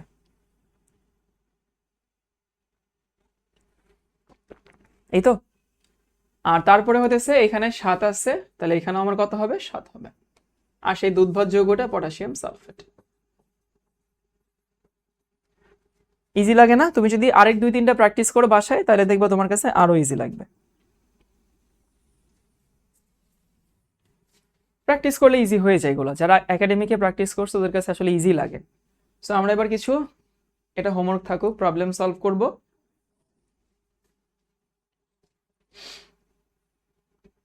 দেখো তো এটা খুঁজে পাও কিনা। নিচের কোনটি জারণ বিজারণ বিক্রিয়া? মানে যেখানে আসলে জারণ সংখ্যার পরিবর্তন হয়েছে সেটাই জারণ বিজারণ বিক্রিয়া। HF পটাশিয়াম হাইড্রোক্সাইড প্রশমন বিক্রিয়া জারণ বিজারণ বিক্রিয়া না, 9-10-এ পড়ছো। প্রশমন বিক্রিয়া কখনোই জারণ বিজারণ বিক্রিয়া না। ভাই কে সমতাকরণ করলে না, কে সমতাকরণ হয়ে গেছে দেখো, কই জানি, দাঁড়াও দেখাই। এখানে পটাশিয়াম 2টা আছে, এখানে পটাশিয়াম 2টা হয়ে গেছে, সমতাকরণ হয়ে গেছে। হিসাব বুঝতে পারছি ভাইয়া? মানে হয়ে গেছে দেখে আর আমি তোমাদের হিসাব নিকাশটা দেখাই নাই।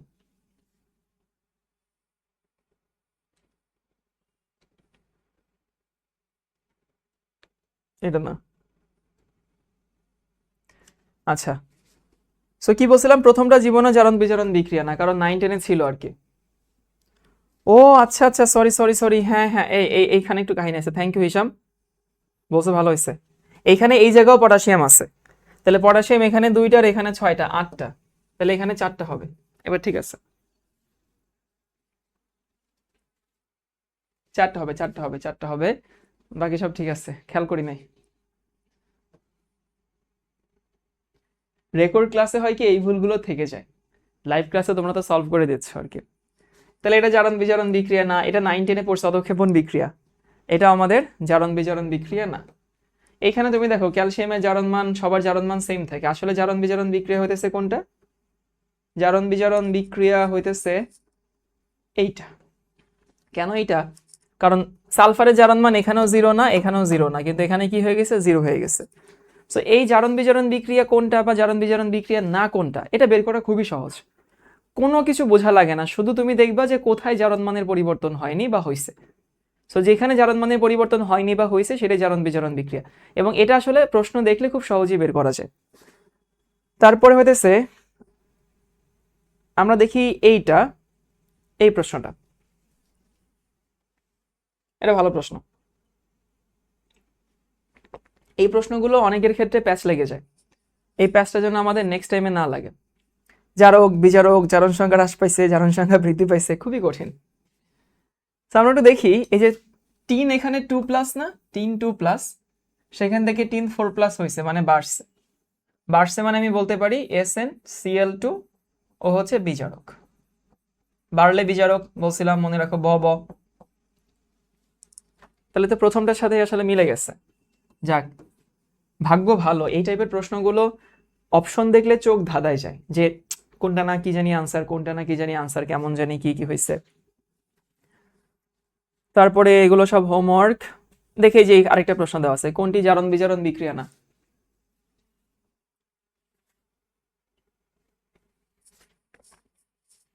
বলো কোনটা জারণ বিজারণ বিক্রিয়া না? হাইড্রোজেন অক্সিজেন 0 0, এখানে তো পরিবর্তন হয়েছে, মানে এটা জারণ বিজারণ বিক্রিয়া। সোডিয়াম ক্লোরাইড তো ভাই জীবনে প্রথম জারণ বিজারণ বিক্রিয়ার উদাহরণ শিখছিলা। এইখানে কপার, পানি, কপার, সো কপারের জারণ মান এখানে হইতেছে আমার 2, এইখানে হয়ে গেছে 0, মানে এটা অবশ্যই জারণ বিজারণ বিক্রিয়া। উত্তর কি হবে? ডি হবে। মানে জারণ বিজারণ বিক্রিয়া বা বিক্রিয়া না, এটা খুঁজে বের করার জন্য খুব রকেট সায়েন্স লাগে না, বা খুব হিসাব নিকাশও লাগে না, দেখলেই বোঝা যায় কোনটা জারণ বিজারণ বিক্রিয়া বা অথবা না। তারপরে হচ্ছে তারপরে হচ্ছে দেখো এটা কি পারবা কিনা। Potassium dichromate, sulphuric acid, ferrous sulphate, একদম তোমাদেরকে যেটা শিখাইছে হুবহু সেটাই ডিউতে 18-19 আসছিল। অ্যাডমিশনের পরে আমাকে অনেক স্টুডেন্টরা ফোন করে বলে, বা যাদের সাথে সরাসরি সরাসরি দেখা হয় তারাও বলে যে ভাই এক্সাম হলে আপনার কথা মনে পড়ছে। কেন? কারণ ওই যে বিভিন্ন জিনিস পড়াতে গিয়ে আমি হইতেছে দেখাই যে হচ্ছে এটাই ভাবে ওটা ওভাবে, তো তখন হচ্ছে ওরা এক্সাম হলে ওটা আসে, তখন ওরা মনে করে যে আমি এটা এইভাবে পড়াইছিলাম। তো তোমরাও দেখবা অনেকেই বলবা যে ভাই এক্সাম হলে আপনার কথা মনে পড়ছে। অরণ্য বলছে ভাইয়া প্রশমন বিক্রিয়া অলওয়েজ নন রেডক্স বিক্রিয়া। ইয়াস, প্রশমন বিক্রিয়া অলওয়েজ নন রেডক্স বিক্রিয়া, কারণ অ্যাসিডের হাইড্রোজেনের জায়গাটাতে হইতেছে আমাদের শুধু ইয়া চলে আসে, তোমার হচ্ছে কি বলে ধাতুটা চলে আসে। এবার দেখি এই ম্যাথটা, এই প্রশ্নটা। না, এটা একটু পরে সলভ করবো, এটা আয়োডোমিতি করার পরে তারপর বুঝতে পারবো।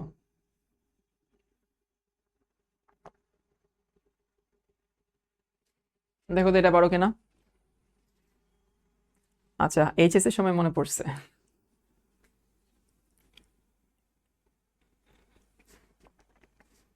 তোমাদের পরীক্ষায় এরকম একটা ঝামেলা করছে না, যে তোমাদের বইতে লিখে দিছে উৎপাদে, ঢাকা বোর্ডের মনে হয়, ঢাকা বোর্ড না সব বোর্ডে একই প্রশ্ন, উৎপাদের ভর লিখে দিচ্ছে 2 পয়েন্ট কি জানি একটা। তো উৎপাদের ভর লিখলে আসলে বুঝবো কোনটা যে এটা কোন উৎপাদের ভর। এটা বলছে সালফিউরিক অ্যাসিড, পটাশিয়াম ডাইক্রোমেট আর পটাশিয়াম আয়োডাইড। এটার প্রধান উৎপাদ হলো পটাশিয়াম সালফেট। কি জীবনেও প্রধান উৎপাদ? এটা জীবনের প্রধান উৎপাদ না, এটা দুধভাত যৌগ, আর এটা তো তৈরিই হয় না। তো এখান থেকে আয়োডিন তৈরি হয়, এখান থেকে আবার ক্রোমিয়াম সালফেট তৈরি হয়। সত্যি কথা বলতেছি, আমাকে যদি হইতেছে এই দুটার কথা বলি, এই দুটাই প্রধান উৎপাদ, মানে সত্যি কথা। কিন্তু তুমি কোনটাকে প্রধান উৎপাদ ধরবা এখানে?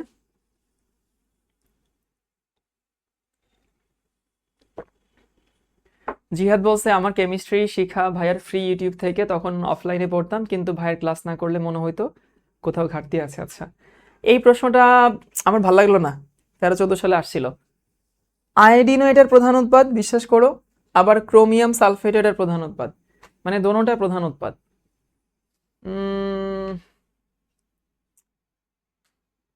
কি করবা?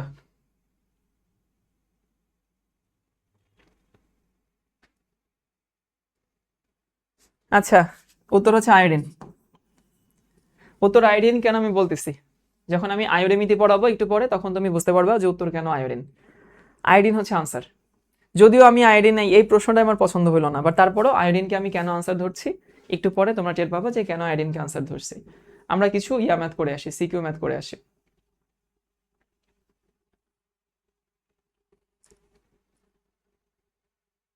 এই ম্যাথটা করবো নাকি সেরকম সিমিলার ম্যাথ বইটা আসলে এটা করবো, একই জিনিস। এই ম্যাথগুলো আমরা একাডেমিকে যখন করতাম ভাই, তখন যে কি পরিমাণ প্যারা খাইতাম, কি পরিমাণ, সেই প্যারার কোনো শেষ নাই। বিক্রে দেখাইতে হয়তো, হ্যান করা লাগতো, ত্যান করা লাগতো। আমরা এখন এই ম্যাথ করবো 2 লাইনে। আমাকে বলছে লঘু সালফিউরিক অ্যাসিডে এত গ্রাম ভরের এক টুকরা লোহা দ্রবীভূত করে প্রাপ্ত দ্রবণকে সম্পূর্ণরূপে জারিত করতে পটাশিয়াম পারম্যাঙ্গানেট দ্রবণের এতটুকু লাগাল। লোহার টুকরা ভেজালের শতকরা পরিমাণ কত? তাহলে সালফিউরিক অ্যাসিডে এতটুকু লোহা ডুবাইছো, তো সেই লোহাটা আমাদেরকে ভেজাল থাকতেই পারে। এখন যদি ভেজাল থাকে, ভেজাল অংশটুকু তাদের বিক্রিয়া করবে না, বিক্রিয়া করবে জেনুইন অংশটুকু। এখন জেনুইন অংশটুকু যদি আমাদের বিক্রিয়া করে, সো জেনুইন অংশটুকু বিক্রিয়া করে, সেই অংশ থেকে আমরা পিওর বের করব। এখন কার সাথে কার বিক্রিয়া হয়েছে? এক পাশে আছে হচ্ছে Fe2+, আরেক পাশে আছে অ্যাসিডিক পটাশিয়াম পারম্যাঙ্গানেট, এই তো। তাহলে আমরা কি বিক্রিয়া করব? নি সমান হচ্ছে নি। সো নি সমান নি যদি করি, যে এখানে নি সমান হইতেছে নি, ওকে। এখন নি মানে হইতেছে আয়রনের ক্ষেত্রে হইতেছে, আয়রনের ক্ষেত্রে ডাব্লিউ বাই হইতেছে 56 লিখবো, ওই ঘোড়ার ডিম লিখবো না আমরা, কারণ আমাদের এমসিকিউ সলভ করতে হবে। তুল্য সংখ্যা 1। একটু জিনিস খেয়াল করো, যখন আমি এখানে আয়রন কেন লিখলাম না, আয়রন লিখলে অনেকেরই ভুল হয়ে যেতে পারে তুল্য সংখ্যা বসাতে গিয়ে। Fe2+ এর তুল্য সংখ্যা তো 1, আসলে তো এখানে বিক্রিয়া তো Fe2+ তৈরি করে, কারণ কি লোহা ফেরাসে পরিণত হয়ে তারপরেই তো বিক্রিয়া করে। এবং আরেকটা মজার ব্যাপার হতেছে ভাই, 2টা ইলেকট্রন চলে গেলে ভরের তার পরিবর্তন হয় না, আমরা তো ভর বের করতেছি। সো এখানে যদি তুমি আয়রন বসাও, অনেকে ভুল করে এখানে 1-এর জায়গায় 2 বসালেও বসাতে পারে, এই জন্য আমরা Fe বসাচ্ছি না, Fe2+ বসাচ্ছি। আর পটাশিয়াম পারম্যাঙ্গানেট, এখানে V/S, V মানে হইতেছে এটা 48.5 10⁻³ আর S কত? S হচ্ছে 0.025। এখান থেকে W বের হবে, সেটা আমাদের বিশুদ্ধ, বিয়োগ করলে দেখো 5.95, এই পরিমাণ ভেজাল আসে। একাডেমিক এই ম্যাথ আরো বড় করে সলভ করে এখন ডিরেক্ট করতে অনেক মজা লাগে। হ্যাঁ, অ্যাডমিশনে একাডেমিকটা যদি হচ্ছে কেউ পড়ে আসে, তাহলে হইতেছে অ্যাডমিশনটা ইজি লাগবে, ক্যালকুলেটর দিয়ে করা যায় এগুলো। হ্যাঁ, তারপরে হইতেছে 6 গ্রাম ফেরাস সালফেটকে জারিত করতে কতটুকু পারম্যাঙ্গানের দরকার? এই প্রশ্ন আমি কখনোই করাই দেবো না ক্লাসে।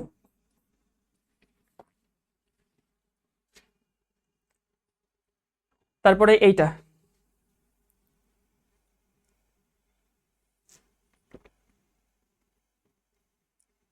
বলছে NO3 মাইনাস আয়োডিন NO2 এবং হচ্ছে IO3, এটাকে হচ্ছে সমতাকরণ করতে হবে।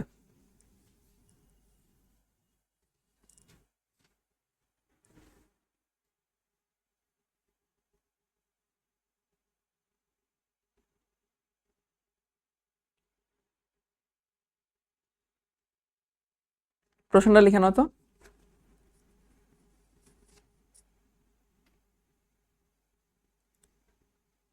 ও সিমিলার ম্যাথ বোর্ডে আসছিল, হ্যাঁ ওই যে পটাশিয়াম পারম্যাঙ্গানেট পটাশিয়াম ডাইক্রোমেট এগুলো দিয়ে আমরা করছিলাম।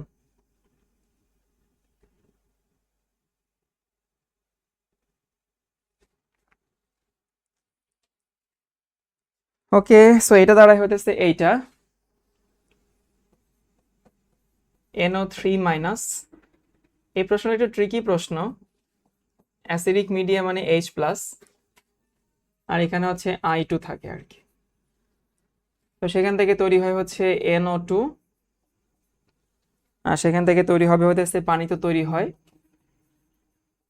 আর এখান থেকে তৈরি হয় হইতেছে IO3, এখানে হইতেছে মাইনাস। আগে এটুকু লিখে নাও।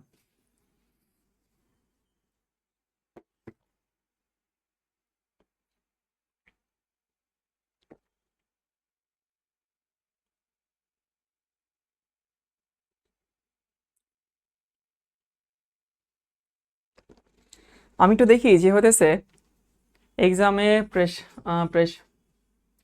আমি হচ্ছে 294 না ধরে 298। ও এক্সাম হলে তো প্রেশার থাকেই ভাই, এক্সাম হলে প্রেশারের সাথে অন্য কোনো প্রেশার আসলে ম্যাচ করে না। সমতাকরণ যদি একটু করার চেষ্টা করি নিয়মের মধ্যে ফেলায়, তাহলে দেখো তো এখানে আয়োডিনের জারণ মান কত। আচ্ছা প্রোটন নিচে আর পানি তৈরি হয়েছে, এটা তো কমন জিনিস, প্রোটন তৈরি হবে পানি তৈরি হবে। আয়োডিনের জারণ মান এখানে 0, এখানে কত -6, তাহলে এখানে +5 না, -6 +5। এবং তুমি প্রথম সমতাকরণ যদি করতে চাও, মানে প্রথম সমতাকরণ করতে গেলে সো বুঝতেই পারছো এখানে আসলে I2 আছে, এখানে যে অটোমেটিক্যালি একটা 2 হবে সেটা তো বুঝতে পারো তাই না। দেখো সমতাকরণ যখন করবা এখানে যেহেতু I2 আছে, এখানে যে একটা 2 হবে সেটা নিয়ে তো আমাদের কোনো সন্দেহ নাই, কারণ এটা তো হতে বাধ্য যখন আমরা নর্মাল বিক্রিয়া টিক্রিয়া করছি, দুইটা আয়োডিন মিলাইতে হবে। সো দুইটা আয়োডিনের জারণ সংখ্যা এখানে যে হয়েছিল +10 হয়, সেটা কি বুঝতে পারো? কারণ দেখো -6 এটা হচ্ছে +5, দুইটা মিলে +10 হয়। +10 হয় মানে হইতেছে এইটার তুল্য সংখ্যা 10, সেই 10 আমরা এইখানে বসাবো। কারো কোনো সন্দেহ আছে? কি বললাম ভাইয়া? আয়োডিনের তুল্য সংখ্যা 10, সেই 10 আমরা বসাবো হইতেছে কার সামনে? সেই 10 বসাবো হইতেছে ওই নাইট্রেটের সামনে। এরপরে দেখি নাইট্রেটের তুল্য সংখ্যা আসলে কত এই বিক্রিয়ায়। এখানে -6 এখানে হয় হচ্ছে +5, আর এখানে হচ্ছে +4 হয়। তাহলে +5 থেকে মানে নাইট্রোজেন +5 থেকে +4 হইলো মানে 1 কমছে, 1 কমছে মানে ওর তুল্য সংখ্যা 1। তাহলে 1 মানে এটা আমি এখানে 1 বসাবো। এই পর্যন্ত সবাই ক্লিয়ার? এই প্রশ্ন জানি কে জিজ্ঞেস করছিলা? সম্ভবত অরণ্য জিজ্ঞেস করছিলা তাই না? আচ্ছা তৌফিক জিজ্ঞেস করছিলা। ক্লিয়ার হয়েছে তো এই পর্যন্ত? যে এইখান থেকে যখন এখানে যায় তখন চেঞ্জ হয়েছে 10, সেই 10টা বসালাম এর সামনে তুল্য সংখ্যা, আর এখান থেকে যখন এখানে যায় তখন চেঞ্জ হয়েছে 1, সেই 1টা আমি এর সামনে বসাইছি। এরপরে দেখো তোমাদেরকে সবসময় কি শিখাইছিলাম যে হইতেছে জারকের অক্সিজেন অনুযায়ী পানি হবে। এখন এইখানে কি আসলে জারকের অক্সিজেন অনুযায়ী পানি হচ্ছে? এই অক্সিজেন এখানে কয়টা আছে? 30টা আছে। সেই 30-এর মধ্যে এখানে কয়টা চলে গেছে দেখো, এইখানে চলে গেছে হইতেছে। ও আজব, তুমি যখন এখানে 10 বসাবে এখানে তো তোমাকে 10 বসাইতে হবেই। তারপরে আসি তো অক্সিজেন এখানে আছে 30টা। তৌফিক, আচ্ছা ভাই আমার নাম হচ্ছে তাওফিক। 30টা, এখন 30-এর মধ্যে এখানে হয়ে গেছে 20টা, আর এখানে চলে গেছে 6টা, 26টা। তাহলে কত অণু পানি হবে? 4 অণু পানি হবে। এখানে 4 হইলে এখানে 8 হয়। বুঝিয়ে আছি বাচ্চা বাচ্চারা? এটা বুয়েট গতবারে আসছিল 25-26। শোনো তোমাদের এই স্লাইডটা যখন বানাইছি ভাই আমি অনেক ঘাটাঘাটি করেই বানাইছি, যেগুলো তোমরা বাসায় করতে গিয়ে প্যারা লাগতো সেইগুলো আমি এখানে অ্যাড করে দিছি। আচ্ছা, আরেকবার বোঝাবেন। আমি দেখলাম আয়োডিন থেকে যখন হইতেছে এই আয়নটা তৈরি করা হয়, তখন সেখানে আয়োডিনের তুল্য সংখ্যা বা জারণ সংখ্যার পরিবর্তন হয় হচ্ছে 10, কারণ এখানে 2 তো বসাইতেই হবে, যেহেতু এখানে 2টা আয়োডিন। 10 পরিবর্তন হয় মানে ওর তুল্য সংখ্যা 10, ওই তুল্য সংখ্যাটা এর সামনে বসলো। আর এটা থেকে যখন এটা হয় তখন পরিবর্তন হয় 1, মানে তুল্য সংখ্যা 1, সেটা বসলো আয়োডিনের সামনে। এরপর যেহেতু এখানে 10 বসাইছে, এটা সমতাকরণের জন্য এখানেও আমাকে 10 বসাইতে হবে। বসাইলাম, তারপরে দেখলাম এখানে মোট অক্সিজেন আছে 30টা, এখানে হয়ে গেল 20টা, এখানে হয়ে গেল হইতেছে 6টা, 26টা। তাহলে 26টা মেলানোর জন্য এখানে হইতেছে তোমার 26, 4 লাগে কয়টা? 4টা। 4টা কি লাগে? অক্সিজেন লাগে। তাহলে 4টা যদি অক্সিজেন লাগে তাহলে এখানে আমি 4 বসাবো। হিসাব, তুমি হাইড্রোজেনের হিসাব করতেছো, এখানে যদি 4 হয় তাহলে এখানে 8 বসাইলে হিসাব নিকাশ মিলে যাচ্ছে। হিসাব অক্সিজেন হিসাব করতেছি, 4ই হবে। ক্লিয়ার পুরোটা?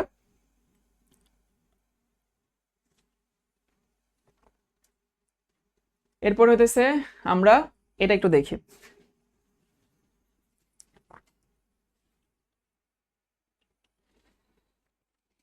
ক্লিয়ার আছে?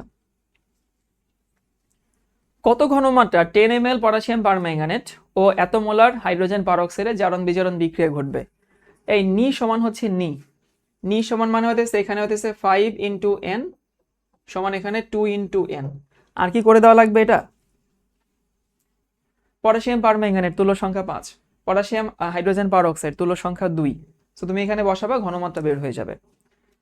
সো তোমাদেরকে এইখানে যত ম্যাথ আছে ভাই, যত ম্যাথ আছে, প্রত্যেকটা ম্যাথ তুমি দেখবা যে ওই একই নিয়মে হয়ে যায়। নি সমান নি করবা, সেটা তুমি বুঝতে পারবা। এইটা সমতাকরণ হইতেছে, দেখো তোমাকে আমি যেগুলো দেখাই দিচ্ছি, তুমি এই সমতাকরণটা পারো, তুমি এই সমতাকরণটা পারো। কেন পারো ভাইয়া? আমি তোমাকে আয়োডিন দিয়ে দেখাইছি, এখানে আয়োডিনের জায়গায় ক্লোরাইড আছে, তাই না? আবারও বলতেছি, এটা তুমি পারো, কারণ তোমাকে আমি দেখাইছি আয়োডিন, এখানে আছে ক্লোরিন। এইটা ভাই নর্মাল একটা প্রশমন বিক্রিয়া, অ্যালুমিনিয়াম অক্সাইড সোডিয়াম হাইড্রোক্সাইড, ওই যে তোমাদের গতকালকে অম্লত্ব ক্ষারকত্ব শেখানোর সময় দেখাইছিলাম। আর এইটা তোমাকে আমি এখন দেখাবো, এই যে কপার সালফেট আর পটাশিয়াম আয়োডাইড, আয়োডোমিতে দেখানোর মতো দেখাবো। আর শেষটা একটু নিজে করে নিবা, বুঝছো? এই একটা সমতাকরণ আর কি কি উৎপন্ন হয়, এটা আমার বার বইয়েতে আসছিল 14-15 সালে। সবাই খাতার উপরে লিখে নাও যে হচ্ছে আয়োডোমিতি এবং আয়োডিমিতি, না বিয়ার ল্যাম্বার্ট না, আমাদের আয়োডোমিতি টপিকটা কই গেল? এইখানে থাকবে। তার আগে একটু বেসিক শিখি। আমাকে বলো ভাইয়া, আয়োডিন কি জারক না বিজারক?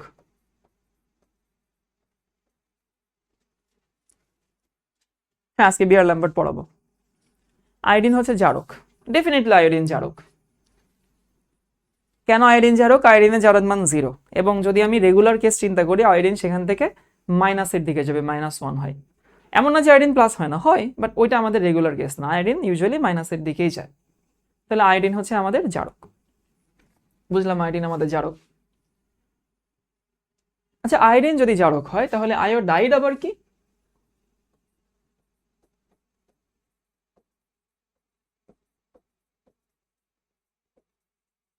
বিজারক। ওকে, তাহলে এইটুকু একটু মনে রেখো যে আয়োডিন যদি জারক হয়, আয়োডাইড হইতেছে আমাদের বিজারক। এই বেসিকটুকু আমাদের লাগবে আয়োডোমিতি আর আয়োডোমিতি এটুকু করার জন্য। ওকে ভাই, বুঝতে পারলাম, একটা হচ্ছে জারক, একটা হচ্ছে বিজারক। প্রথমে দেখি আয়োডোমিতি। আয়োডোমিতি, সত্যি বলতে কি, যদি পরিমাণগত রসায়নের উপরে আমি 10টা ক্লাস নিতে পারতাম, তাহলে একেবারে মনের মতো করে, মনের মাধুরী মিশায় থাকে না যে, তাইলে হচ্ছে তোমাদেরকে শেষ করতে পারতাম। যেমন 27 ব্যাচে যখন আমি ক্লাস নিচ্ছি, 27 ব্যাচের এই চ্যাপ্টারটা শেষ হয়ে গেছে, ওদের আমি ক্লাস নিচ্ছি হচ্ছে 16টা, 2 ঘন্টারই ক্লাস নিচ্ছি 16টা। সো ওদেরকে একেবারে মনের মতো করে, মনের মাধুরী মিশায় পড়াইছি, অনেক প্র্যাকটিস সলভ করাই দিচ্ছি, যে তোমাদেরকে যা যা আমি হোমওয়ার্ক দিচ্ছি এগুলো ওদেরকে, এগুলো না একটু অন্যরকম, ওদের তো একাডেমিক স্ট্যান্ডার্ড, কিন্তু একদম মনের মতো করে সব সলভ করাই দিচ্ছি। বাট অ্যাডমিশনে আসলে হয় না, বাট দরকারও নাই, কারণ তোমরা নিজেরা প্র্যাকটিস করলে তোমাদের জন্য ভালো। ভাইয়া আমি এইচএসসি তে থাকতে কাঁচা বাচ্চা ছিলাম। না, হয়ে যাবে, আধা পাকা এখনো হওনি, ইউনিভার্সিটিতে গেলে হয়ে যাবে। সো আয়োডোমিতি কি? আয়োডোমিতি হইতেছে, আয়োডোমিতি না, আয়োডিমিতি প্রথমে দেখি, আয়োডিমিতি চেঞ্জ করো।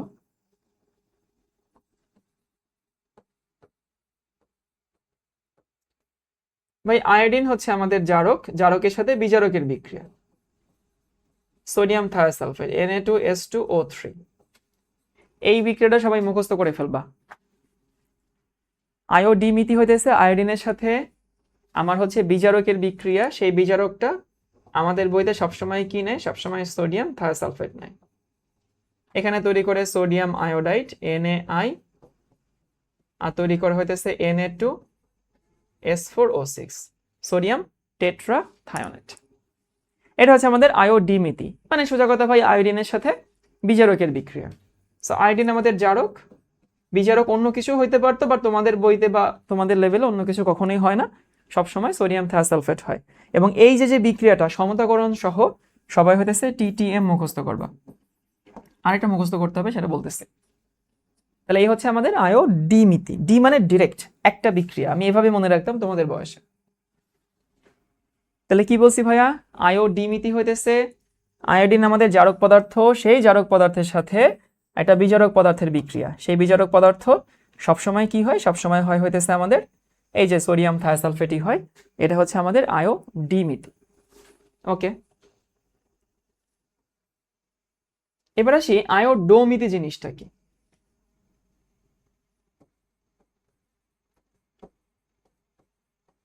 আয়োডোমিতি, ধরো তোমার ইচ্ছা হইলো সোডিয়াম, এটার নাম হচ্ছে সোডিয়াম থায়োসালফেট, এটার নাম হচ্ছে সোডিয়াম টেট্রাথায়োনেট।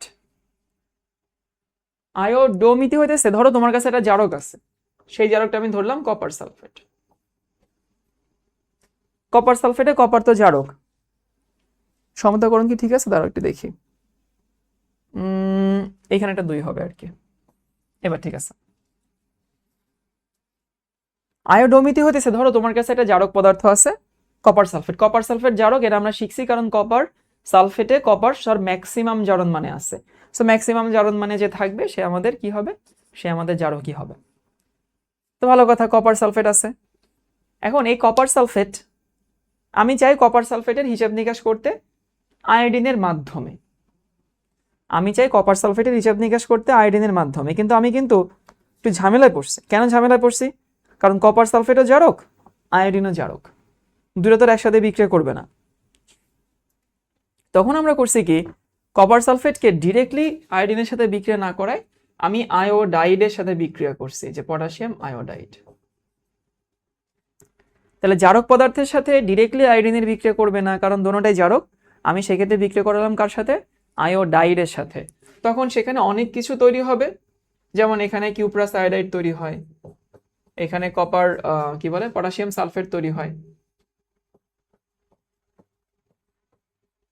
তারপরে হইতেছে, এবং সবকিছুর সাথে আয়োডিন তৈরি হতেই হবে, মানে এটা বাধ্যতামূলক। এই বিক্রিয়াটাও তোমাকে মুখস্থ করতে হবে। সমতাকরণ এখানে 4 হয়, এখানে 2 হয়, আর এখানে হচ্ছে 2 হয়, এটাও মুখস্থ করতে হবে এই বিক্রিয়াটা। তাহলে কি বলছি ভাই? জারক পদার্থের সাথে আয়োডাইড লবণের বিক্রিয়ায় আয়োডিন তৈরি হইতে হবে, অন্য অনেক কিছু তৈরি হইতে হবে, কিন্তু আয়োডিন তৈরি হতেই হবে। সেই আয়োডিনের সাথে আমার ওই সোডিয়াম থায়োসালফেটের বিক্রিয়া Na2S2O3, সেখান থেকে তৈরি হয় হইতেছে Na2S4O6 plus 2NaI।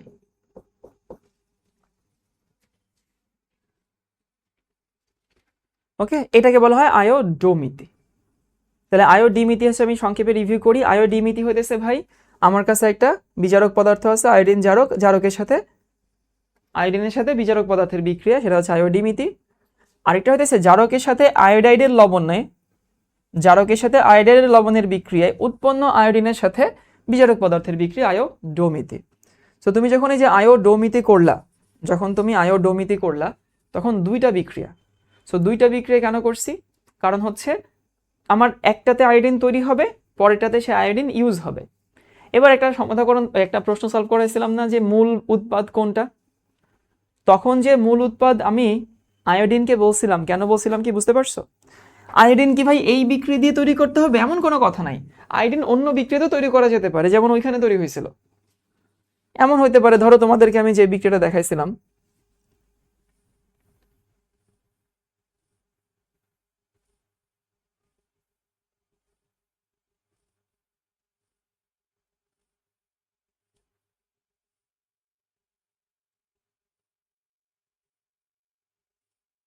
বাবারে বাবা,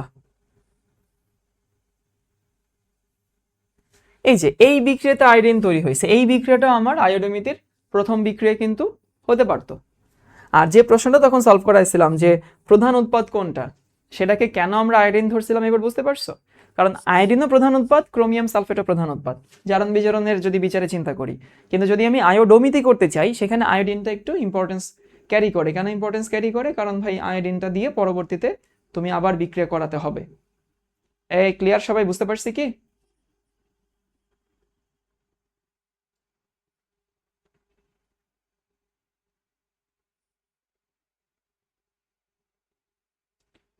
আয়োডোমিতি প্রমাণ জারক থেকে আয়োডিন মুক্ত করে সেখান থেকে বিজারকের পরিমাণ বের করতে হয়। হ্যাঁ, প্রমাণ জারকের সাথে ডিরেক্ট বিজারণের বিক্রিয়া করলেই তো হয়ে যায়। আয়োডিন আনার কি দরকার? শোনো, আয়োডিন হচ্ছে একটা স্টেবল একটা জারক, এবং আয়োডিন পিএইচ পরিবর্তনের সাথে ওর বিক্রিয়ার ধর্ম পরিবর্তন হয় না। আয়োডিন অনেকটা পিএইচ ইনসেনসিটিভ পদার্থ, এই জন্য আয়োডিন দিয়ে আমরা পরিমাপ টরিমাপ করতে চাই। ক্লিয়ার? খালি তো বিক্রিয়া হইলেই হবে না, বাস্তব ক্ষেত্রে যখন তুমি এগুলো করবা, তখন কে স্টেবল বেশি, কে বিক্রিয়া ইজিলি করে, কে হচ্ছে পরিবেশ দ্বারা আক্রান্ত কম হয়, আমাদের তো অনেক কিছু দেখা লাগে। সেই বিচারে আয়োডিন খুব ভালো জারক, এই জন্য আমরা আয়োডিন দিয়েই হচ্ছে করতে চাই। তাজদিক, যেমন ধরো এইটা একটু দেখি। নির্দিষ্ট ভরের নমুনা ব্লিচিং পাউডারকে পানিতে দ্রবীভূত করে 600 ml প্রস্তুত করা হলো। তাহলে ব্লিচিং পাউডারকে পানিতে দ্রবীভূত করে 600 ml প্রস্তুত করা হলো। উক্ত দ্রবণে 10 ml নিয়ে, 600 ml কিন্তু কাজ হয়নি, 10 ml কাজ হয়েছে। অতিরিক্ত আয়োডিন দ্রবণ যোগ করে বিমুক্ত আয়োডিনকে টাইট্রেট করতে পটাশিয়াম সোডিয়াম থায়োসালফেটের এই পরিমাণ দরকার হয়। এভাবে সম্পূর্ণ দ্রবণকে টাইট্রেট করা হলে এসটিপিতে কত আয়তন ক্লোরিন গ্যাস উৎপন্ন হবে? ভাই রে ভাই, তাহলে প্রশ্নটা আবারও পড়ি। এটা ভাইবা তো ধরে ধরে মাঝে, আচ্ছা ভাইয়া ডাবল ইন্ডিকেটর টাইট্রেশন কি লাগবে? না না না, দরকার নেই, দরকার নেই। শোনো, একটা হতেছে তুমি এখন একটা চ্যাপ্টার পড়তেছো, কিন্তু আলটিমেটলি তুমি যখন অ্যাডমিশন দিবা তখন তোমার 10টা চ্যাপ্টার নিয়ে মাথায় যেতে হবে। সো তুমি ডাবল ইন্ডিকেটর, তারপরে হইতেছে ক্ষারীয় মাধ্যমে হচ্ছে টাইট্রেশন, এগুলো চাইলে এখন পড়তে পারো, কিন্তু দেখবা যে যখন তোমার অ্যাডমিশনের সময় আসবে তখন এগুলো তুমি এমনি পড়তে পারবে না, মুখস্থ থাকবে না। সো পেপারা নিও না মাসায়। ওভারঅল কম্প্রিহেন্সিভ যদি পড়াশোনাটা ঠিক থাকে তাহলেই হইতেছে। নির্দিষ্ট ভরের নমুনা ব্লিচিং পাউডারকে পানিতে দ্রবীভূত করে 600 ml তৈরি করা হলো। তাহলে ব্লিচিং পাউডারকে তুমি যদি পানিতে মেশাও, CaOCl, তাহলে সেখানে কি তৈরি হয়? সেখানে তৈরি হয় হতেছে ক্যালসিয়াম হাইড্রোক্সাইড। আচ্ছা, পানি তো এখানে লাগবে, পানি, ক্যালসিয়াম হাইড্রোক্সাইড তৈরি হয়, আর তৈরি হয় হতেছে ক্লোরিন, তাই না?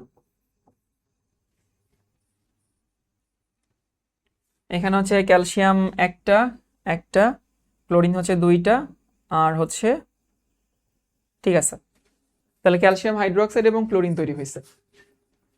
এরপরে বলছে দ্রবণ প্রস্তুত করা হলো। উক্ত দ্রবণের 10 ml নিয়ে, মানে ক্লোরিন আমি 10 ml নিছি, তাতে আবার পটাশিয়াম আয়োডাইড যোগ করে বিমুক্ত আয়োডিনকে, তাহলে এখানে হচ্ছে ব্লিচিং পাউডার, আর কি তৈরি হয়? HOCl তৈরি হয়। না না, ব্লিচিং পাউডারে তো দেখি HOCl তৈরি হয় কিনা, এক মিনিট।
না শোনো, কাহিনী বলতেছি।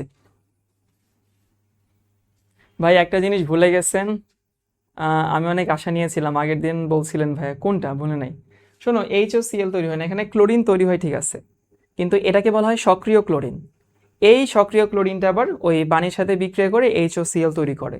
আবারও বলতেছি যে এখানে HOCl তৈরি হয় না, এই মুহূর্তে হয় না, পরবর্তীতে এই ক্লোরিনটা বিক্রিয়া করে পানির সাথে। ও আচ্ছা, সরি। আমাকে একটু গ্রুপে বা আমাকে একটু ইনবক্সে নক দিয়ে মনে করাই দিও তো, লগের হিসাব নিকাশ আসলে ভুলে গেছে। আর আমি আসলে হচ্ছে আজকে ক্লাস নিব, তো এটা আমার মাথায়ও ছিল না, ক্লাসটা স্কেজুলও করা ছিল না। তো এখানে ক্লোরিন তৈরি হয়, সেই এটাকে অ্যাক্টিভ ক্লোরিন বলে। এই অ্যাক্টিভ ক্লোরিন পরবর্তীতে আবার পানির সাথে বিক্রিয়া করে HOCl তৈরি হয়, বাট আমাদের জন্য রিয়েকশন এটাই। সেই ক্লোরিনের সাথে তুমি যে বিক্রিয়া করবা পটাশিয়াম আয়োডাইডের, বিক্রিয়া করে কি তৈরি করে? পটাশিয়াম ক্লোরাইড তৈরি করে, আর এখানে আয়োডিন তৈরি করে। সমতাকরণ যদি করতে চাও, এখানে হইতেছে ক্লোরিন 2টা, এখানে 2 দিবা। ওকে, ভালো কথা। সো ক্লোরিন 2, এখানে আমি 2 দিব, আর হচ্ছে সমতাকরণ করলে এখানে পটাশিয়াম 2 দিতে হয়। এরপরে এই আয়োডিনের সাথে আমরা বিক্রিয়া করব হইতেছে সোডিয়াম থায়োসালফেট Na2S2O3। নিচেটা তো মুখস্থ থাকবে আমাদের, Na2S4O6 প্লাস 2NaI। এই হচ্ছে আমাদের ওইখানে যে বিক্রিয়া হয়েছিল, সেই বিক্রিয়াগুলো একবারে লিখে ফেললাম।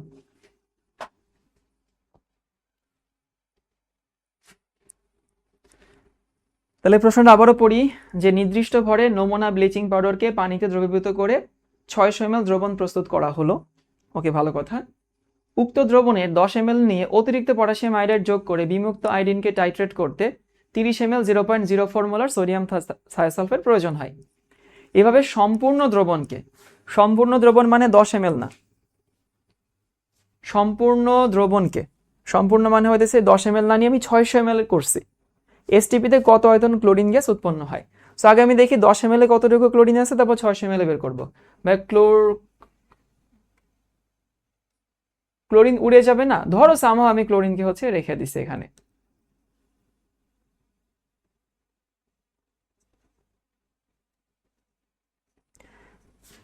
এবারে আমি যদি বের করতে চাই, দেখো তো, সোডিয়াম থায়োসালফেট Na2S2O3 এর সহগ কত? নিচে কত? 2।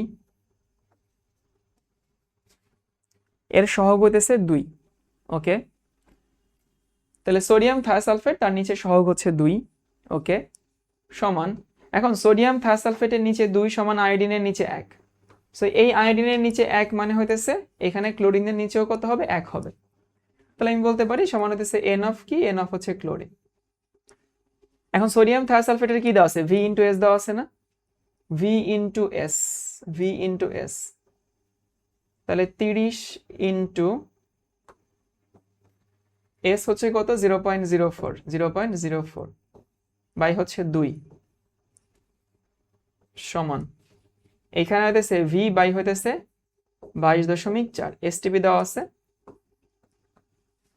তাহলে V এর মান এখানে কত দাঁড়ায়?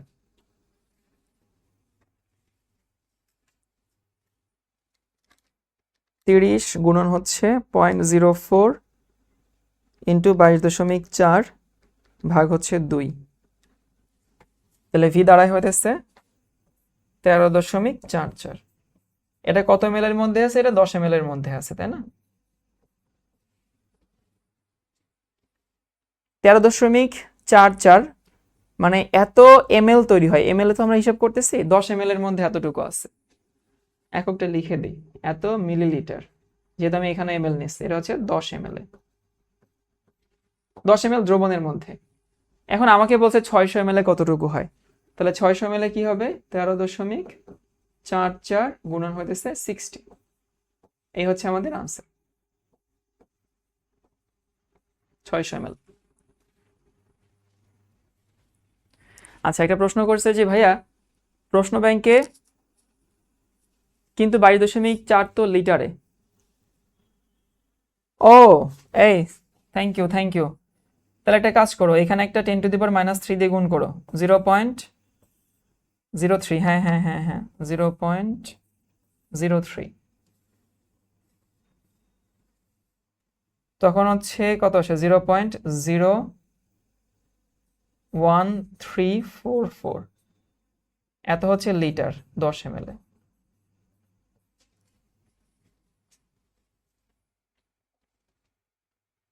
হুম হুম হুম হুম। তারপর 600-তে যা আসে তাই আর কি, এটা বুঝতে পারছো কি করতে হবে। যেটা বলতেছিলাম যে একজন একটা প্রশ্ন করছে যে ভাইয়া, প্রশ্ন ব্যাংকে কিছু প্রশ্ন জৈব যৌগে সালফারের পরিমাণ, দেখবা ক্যারিয়াস পদ্ধতিতে বেরিয়াম সালফেট থেকে সালফারের পরিমাণ বের করতে হয়, তাই না? এরকম প্রশ্ন আছে না? তারপর জৈব যৌগে হ্যালোজেনের পরিমাণ, তোমাদেরকে আমি দেখাইছিলাম জৈব যৌগে কার্বনের পরিমাণ বের করা, জৈব যৌগে তোমার হতেছে হাইড্রোজেনের পরিমাণ বের করা, অক্সিজেনের পরিমাণ বের করা। সো সালফারের পরিমাণ একদম একইভাবে নির্ণয় করতে হয়। ওইখানে বেরিয়াম সালফেটের পরিমাণ দিয়ে সালফারের পরিমাণ বের করতে হয়। তারপর হতেছে বেরিয়াম ক্লোরাইড বা সিলভার ক্লোরাইড দিয়ে আমাদের ক্লোরিনের পরিমাণ বের করতে হয়। হ্যাঁ, সালফারের একটা ছিল ক্যারিয়াস পদ্ধতিতে। এখন ক্যারিয়াস পদ্ধতিতে সালফারের পরিমাণ বের করাই, ক্যারিয়াস নামটা শুনে ভয় পাওয়ার কোনো কারণ নাই। সালফারের পরিমাণ মানে সিম্পল সালফারের পরিমাণ বের করা, এটা তুমি এমনি পারবা অমনি পারবা, একদম নর্মাল জিনিস। বুঝতে পারছি কথাটা? সো এটা নিয়ে আসলে প্যারা খাওয়ার দরকার নেই, তুমি এটা তোমার মতো করে হচ্ছে করে যাও। ভাই এই এমসিকিউ গুলো পারছি, বাট অনেক টাইম লাগছে। এত টাইম লাগে কিভাবে হবে? না, পরিমাণগত রসায়নে তো তোমার সময় লাগবে আর কি। পরিমাণগত রসায়নটাই তোমার একটু সময় লাগার কেমিস্ট্রির পার্ট, কিন্তু কেমিস্ট্রির অন্য যে পার্ট আছে, ধরো অর্গানিক কেমিস্ট্রি বা হচ্ছে পর্যায়বৃত্ত ধর্ম, সেইগুলোতে সময় লাগবে না আর কি। সো এটা আসলে হবে, পরিমাণগত রসায়নে তো সময় লাগবে। ক্যারিয়াস মেথড না বলা থাকলে তো অক্সিজেনেরটা বের করা যাবে না, বিয়োগ করতে হবে, তাই না? হ্যাঁ, বিয়োগ করতে হবে। সো এটা আসলে কি, আমি যে নিয়মে তোমাদেরকে বের করে দিছি এক লাইনে, সেই নিয়ম অনুযায়ী করো, একটু প্র্যাকটিস করো, দেখবা যে হচ্ছে এটা আস্তে আস্তে ঠিক হয়ে যাবে। আর তারপরে যদি সমস্যা হয় গ্রুপে দিও ছবি তুলে, আমি দেখার চেষ্টা করবো আর কি। আর আরেকটা জিনিস হইতেছে, আমাকে আসলে একটু বের হইতে হবে, 11টা পর্যন্ত ভাবছিলাম ক্লাস নিব। তোমাদের বিআর ল্যাম্বার্ট, এটা হয়তো আর 20 মিনিটের মতো একটা ক্লাস হবে। সো ওই ক্লাসটা আমি রেকর্ড করে তোমাদেরকে আপলোড করে দেব। বিআর ল্যাম্বার্টের যে সূত্রগুলো আছে, এখানে হইতেছে এই যে বিআর ল্যাম্বার্টের সূত্র, হয়তো 20 মিনিট লাগবে, কিন্তু 20 মিনিট হইতেছে আমার হাতে এখন আর নাই আর কি। আমি শিডিউল দেওয়া ছিল 11টার পরে আমি বের হব। সো বিআর ল্যাম্বার্টটা একটা রেকর্ড করে আমি তোমাদেরকে আজকে রাতের মধ্যেই অথবা কালকে সকালের মধ্যে আপলোড করে দেবো না। হ্যাঁ, বিআর ল্যাম্বার্ট আর হচ্ছে পিএইচ এর ক্যালকুলেশনটা হাতে কলমে কিভাবে করে সেটা আপলোড করে দেবো না। ক্রোমাটোগ্রাফি অ্যাডমিশনে এই এই চ্যাপ্টারে যে ক্রোমাটোগ্রাফি আছে সেটা আমরা এই চ্যাপ্টারে পড়বো না, যে অংশটুকু আছে সেটুকু আমরা পড়বো হইতেছে গুণগত রসায়নের ওই জায়গাটাতে। ক্রোমাটোগ্রাফির বেসিকটা ওখানে আছে, বুঝতে পারছো? এখানে শুধু দুইটা ক্রোমাটোগ্রাফি আছে, একটা হচ্ছে গ্যাস ক্রোমাটোগ্রাফি, একটা হচ্ছে এইচপিএলসি। তবে তোমাদের আমি সোর্স বলে দিই, অন্যরকম পাঠশালায় আমার একটা ক্লাস নেওয়া আছে ক্রোমাটোগ্রাফি, সেইখানে প্রায় আধা ঘন্টা ধরে আমি বেসিক টেসিক ক্রোমাটোগ্রাফি কি হয় না হয়, কারণ জেনেটিক ইঞ্জিনিয়ারিং এর ল্যাবে আমাদের অনেক ক্রোমাটোগ্রাফি করা লাগছে, মানে আমি নিজের হাতে কলমে অনেক ক্রোমাটোগ্রাফি করছি। তো সেগুলো হইতেছে তোমাদেরকে ওখানে শিখাইছিলাম, চাইলে দেখে নিতে পারো, কিন্তু এই মুহূর্তে না দেখলেও চলবে।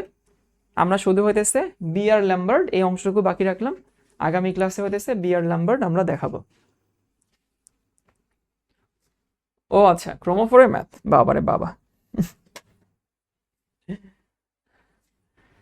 ওকে, ঠিক আছে ভাইয়া। হ্যাঁ, যদি খুব জরুরি হয় তাহলে ইনবক্সে জানাও, সমস্যা নেই। ভালো থেকো সবাই, আল্লাহ হাফেজ সবাইকে। এটা আমি এটা রেকর্ড করে আপলোড করে দেবো না।